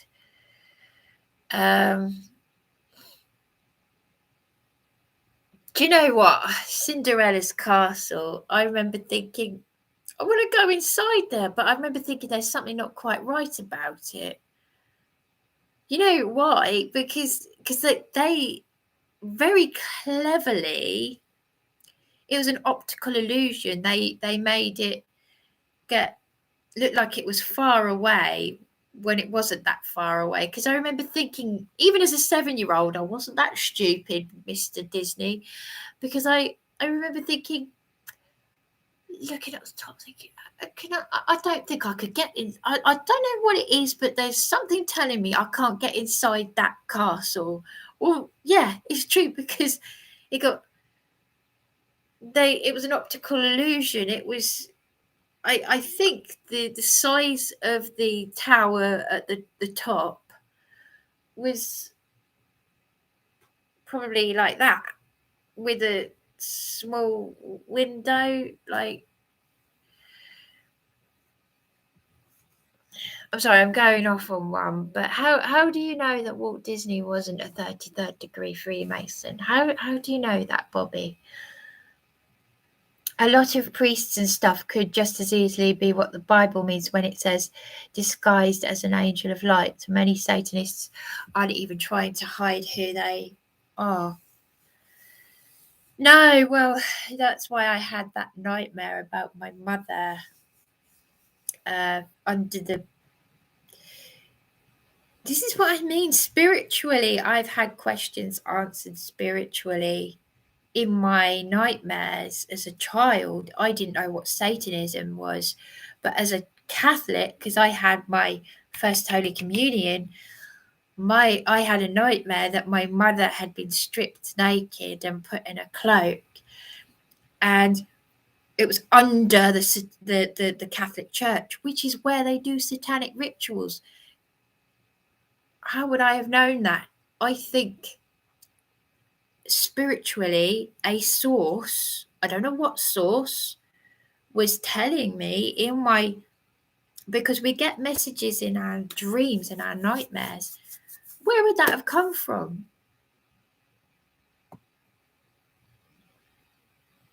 Disguised as an angel of light.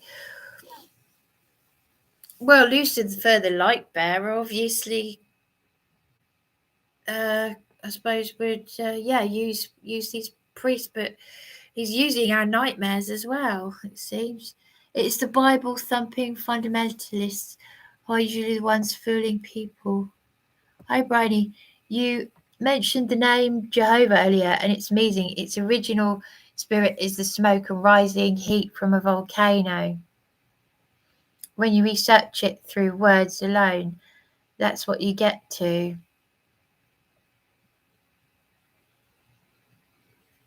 Yeah, it means Jehovah means master of mischief. I don't know where my partner got that from, but that's what the letter J is, a new letter. Its original spirit is the smoke and rising heat from a volcano.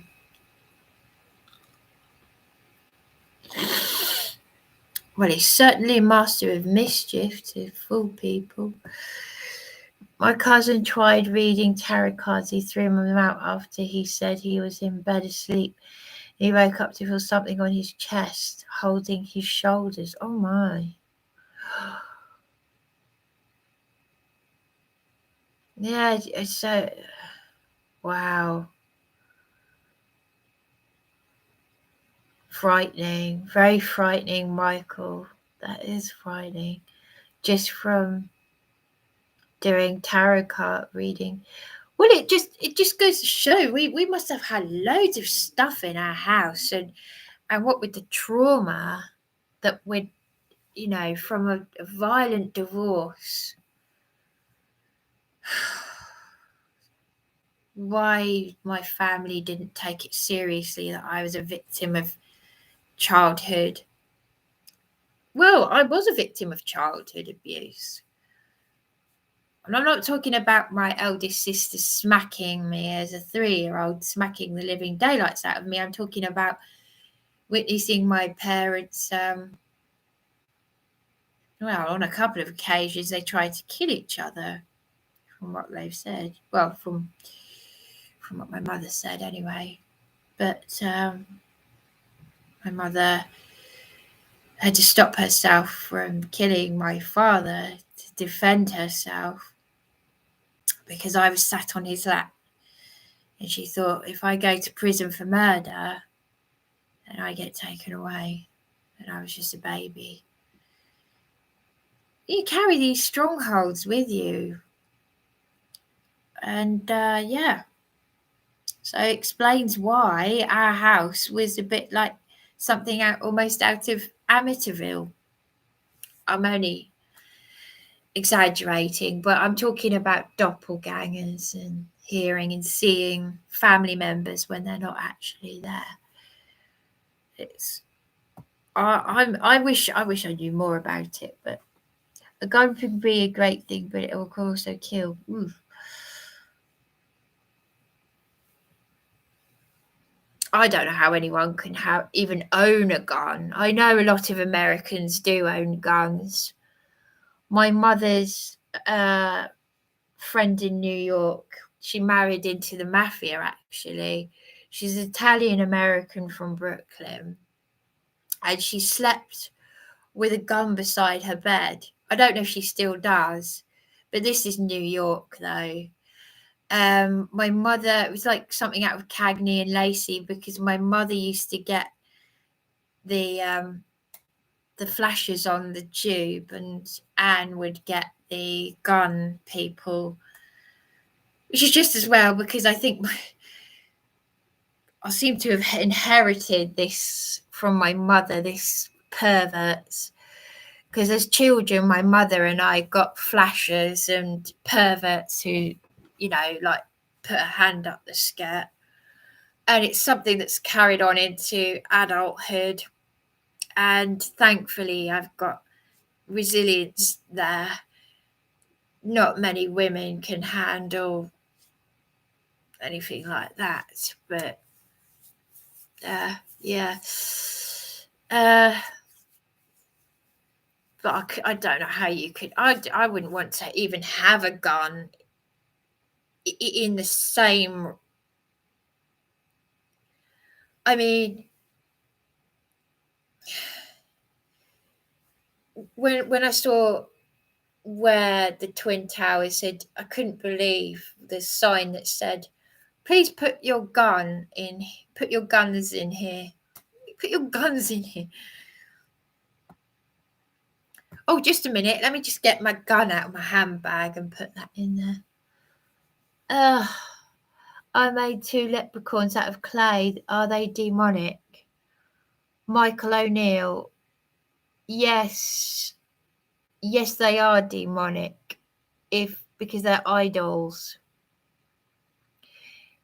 In fact, actually, Alan Horvath sings about things from clay. But I realise I've only got one person watching now, so am I silly fairy?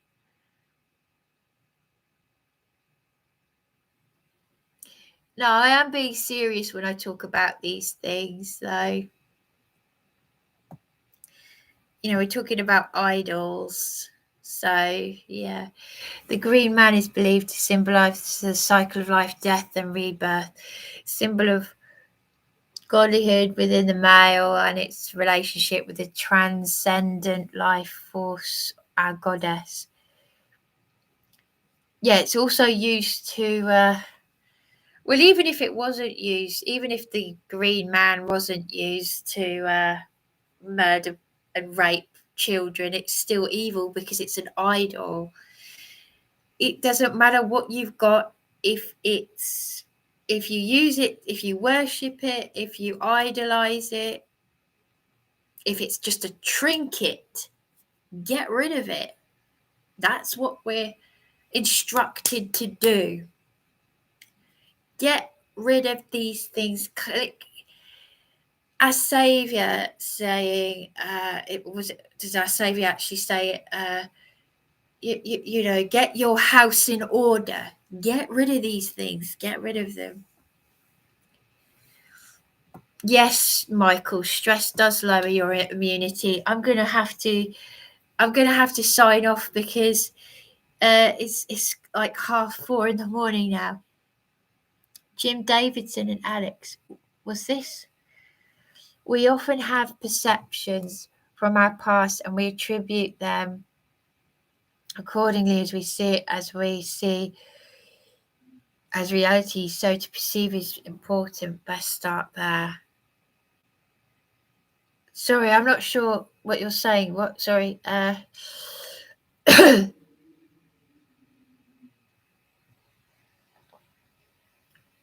Well, perception is just perception, isn't it?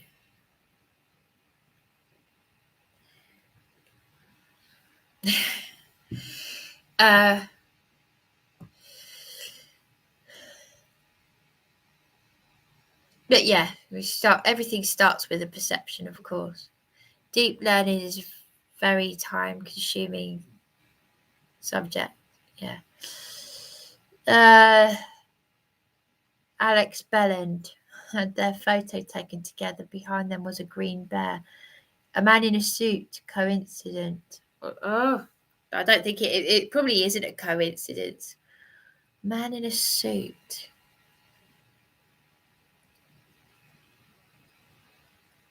I don't know. Actually. There could be something in there. But they like their symbolism, don't they? I thought fairies lived in San Francisco. Haha. Oh, yeah. They do. Yes. Yes, I know. Bryony, money isn't evil that people get cut corners to get. And if people get cancer, that people cut corners to get. And if people get cancer, often these people may not care, but that's not us, Bryony. We care about reality.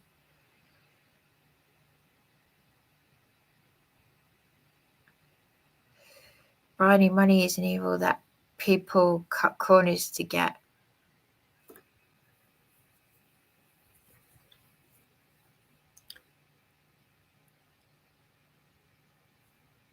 Sorry, my family, the family. Oh, are you talking about, about my family, Brian? Are you saying, about my family? Money is an evil that people cut corners to get, and if people get cancer... Sorry, I'm trying to understand what you're saying. Yeah. I'm listening, and it takes time to go through it all, Bryony, so be patient with it, and we shall work through it all. Well, sorry, was this in relation to the St Wilfrid's Hospice, the pentagram, drummers? My Angie has them in her garden. You're talking about fairies? Oh, see, I don't know where we are here now. I'm listening to... No, you're not weird, Bryony. Adults are big children who don't always grow up or may not be grown up that often. Well, actually, our Saviour said to get through the gates of the Shalmayim, which is heaven, we have to become like little children. So I think Darren and I are on the right path. because no, I don't know if Darren would be considered childlike. You certainly wouldn't think he's the age he is. I hope you don't think that I don't come across as the age I am, but I'm youthful in here, and I am like a child. We have to. I want to learn about, and I am, and I've got that innocence, and I just got that. I got that. I do. I am like that child. That's still learning. That wants to, that childlike. I'm not talking about childish. I'm talking about childlike. And that's why I don't want to believe that Michael Jackson was a you-know-what, because he comes across as so innocent. He was such a gentleman. He didn't even want to, with a woman. He was so embarrassed by sex. He do you know what? His dad abused him so badly that his dad, when Michael Jackson was only about 13, 14, his dad got paid for 2 prostitutes to go round to him, and the prostitutes tried to get Michael to, with them, and Michael pulled his Bible out, read them verses from the Bible, and made the prostitutes cry. That's everyone who talks about Michael Jackson, obviously apart from his accusers who, it is very strange how they did go back on it, and it's like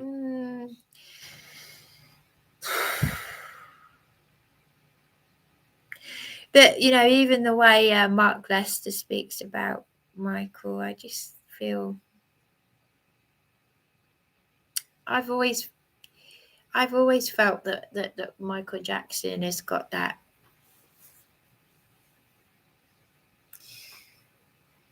Yes, he was into the occult, and I think he was confused, but he was an MK Ultra victim as well, don't forget. He was a Jehovah's Witness. He was it's like every room in the house of deception, have a bit of this, have a bit of that. Everybody around you is, the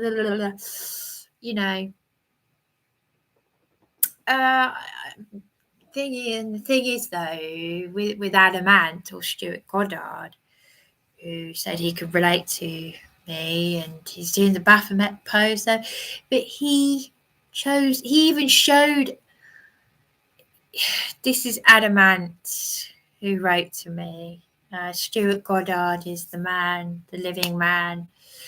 Adamant is the legal fiction, the demon, a bit like my demon is Ant Princess, Amazon.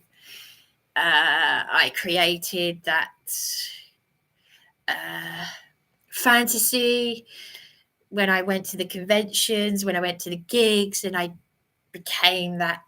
I looked like a Babylonian whore, but I didn't sell my soul, whereas Adamant did even show in one of his videos he's doing a deal with the devil. That's what they do in Hollywood. He's doing the hand gestures, and I didn't know what the hand gestures. I've only in recent times seen the Baphomet pose he does as Prince Charming. We were talking about Prince Charming earlier, me and Brian. It was all there, all the Masonic stuff, it's all there. But I would really like to know why Bobby Kent thinks that. He said, you know all about Freemasonry. How do you know all about Freemasonry? And how do you know that Walt Disney wasn't a 33rd degree Freemason? Isaac Cappy was the bloke who exposed Hollywood paedophiles. Tom Hanks was on his list, with evidence of a young girl being sold to him. Excuse me, he mysteriously fell from a bridge under a car. Sorry, I don't mean to be rude. It's not me. I'm starting up my leprechauns now. Yeah, leprechauns. Oh my gosh. When I went to Ireland, I wanted to see leprechauns. No, I don't. Leprechauns are from the devil. They're evil. They're demons. Oh, have a good sleep. Good night. Watching till the end. Yes, I was commenting on what you said half an hour earlier. Sorry, I should keep up with the comments. I'm just doing this. I've just been talking and talking. So my comments are relating to half an hour or so before now, Bryony. Sorry, I can't keep. Have a cuppa and a kip. I'm going to do that. I'm going to have a cuppa and a kip, Michael O'Neill. Oh, crumbs. It'd be easier if everyone was here. Would it'd be help if you had your things up and we could talk and see. How does Bobby Kent know that Walt Disney was not a 33rd degree Freemason? How could you back that up for me, please? Because you've got me. Have you seen the channel Words Have Power? Well, actually, that's something that my partner said to me years ago. Words have power, yes. That's why he doesn't like me. He doesn't even like me saying devil. He doesn't like me swearing, even when I say the word bloody. Because if you put it out there, the tongue, yes, words have power. Words can murder. Did you know that in the Bible, to murder someone, it doesn't just mean physically murdering someone. You can murder with the tongue. The power of, yeah.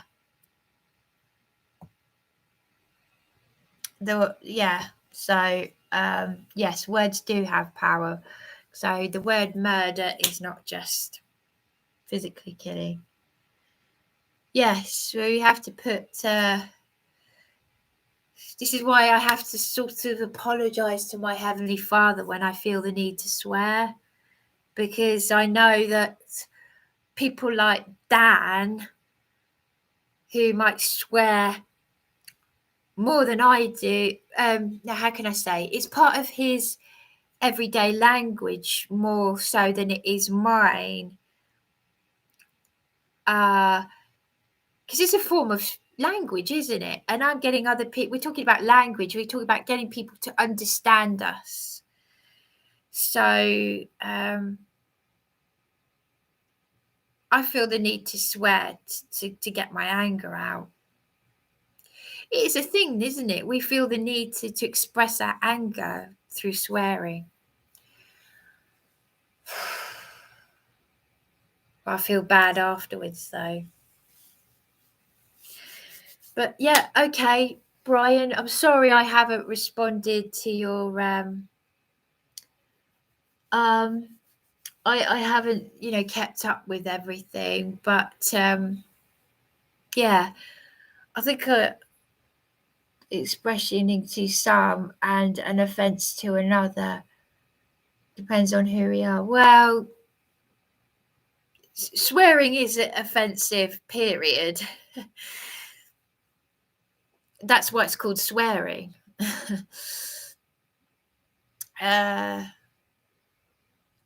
It's like we're not even supposed to swear on someone. You don't swear, never ever swear on someone's life.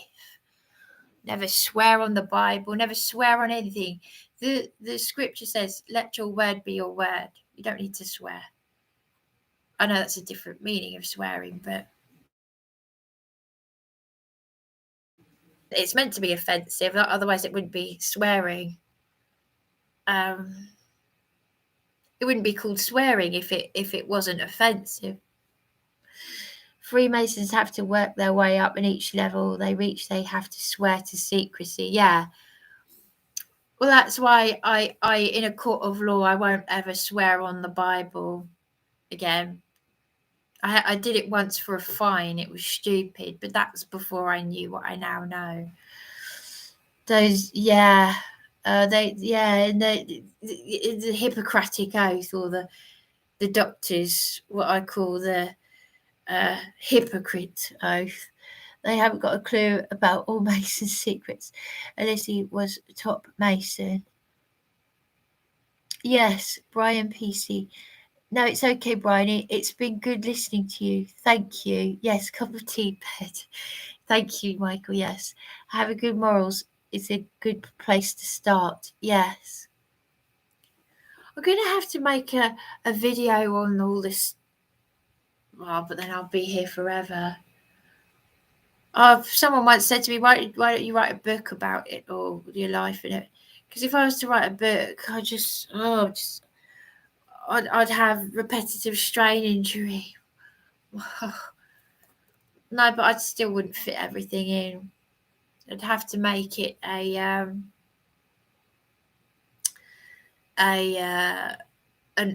what do you call it? An audio where I could just yak the book away. All right. Good night, Michael, and thank you for being for listening and being here. We could make notes, Brian. No, I've got papers coming. The thing is, I've got paper coming out of my ears with all the crap stuff, and I've got a clutter problem. But yeah, no, spiritually, even if I never understand the Bible, if I never read it, I've got this place to start is spiritually. I just pray. That's how I get through all of this. But anyway, no, thank you very much for listening and for being here. It's been nice having your company.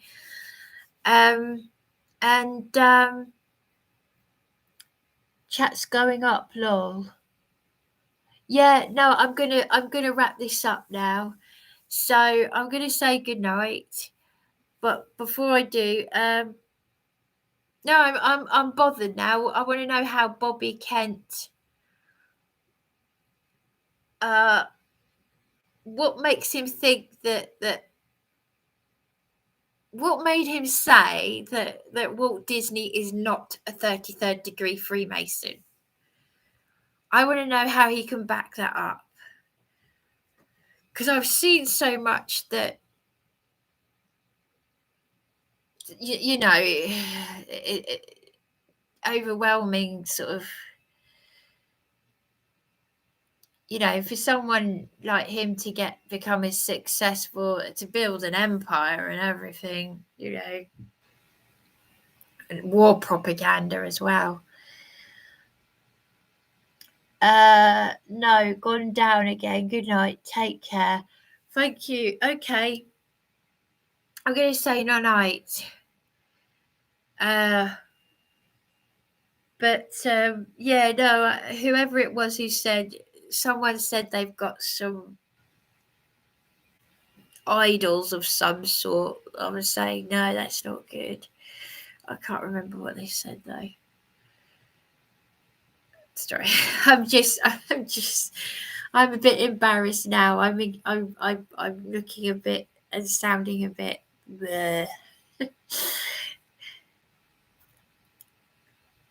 Yes, he probably has. Yes. He said he could say a lot about the Freemasons. Bobby Kent. What is? I'll find his name and reply to him. How does he know so much about the Freemasons? Because I know a lot. Okay. Yeah. Thank you. Good night, Brian, and good night, Michael, and good night, all. Thank you for watching and listening. Oh, God, it's 5 o'clock in the morning. Okay, I'm going to say no night. I didn't mean to do this for so long, but I get carried away. I often repeat the same things over and over anyway, because I'm just so fascinated by it all. I like to share it with people. I find it fascinating. Okay, thank you.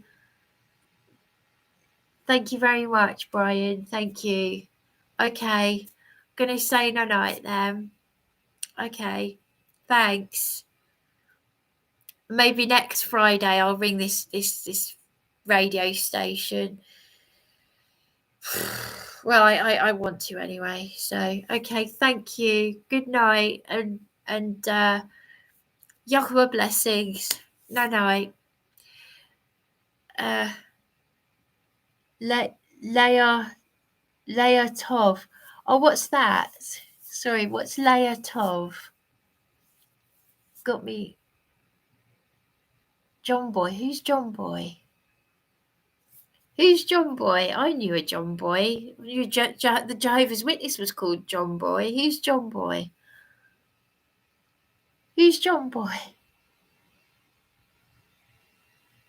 Is Michael John Boy? Who's John Boy?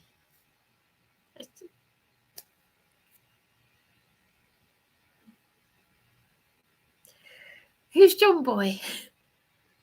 Oh, the Waltons. Sorry. Sorry. Layla Tov is good night in Hebrew. Oh, thank you. I'll remember that. Thank you. Well, Layla Tov. Oh, okay. I don't know if I've pronounced it probably. I probably haven't, but okay. Good night. Thank you. Good night, Marianne. Night. Thank you. Bless you.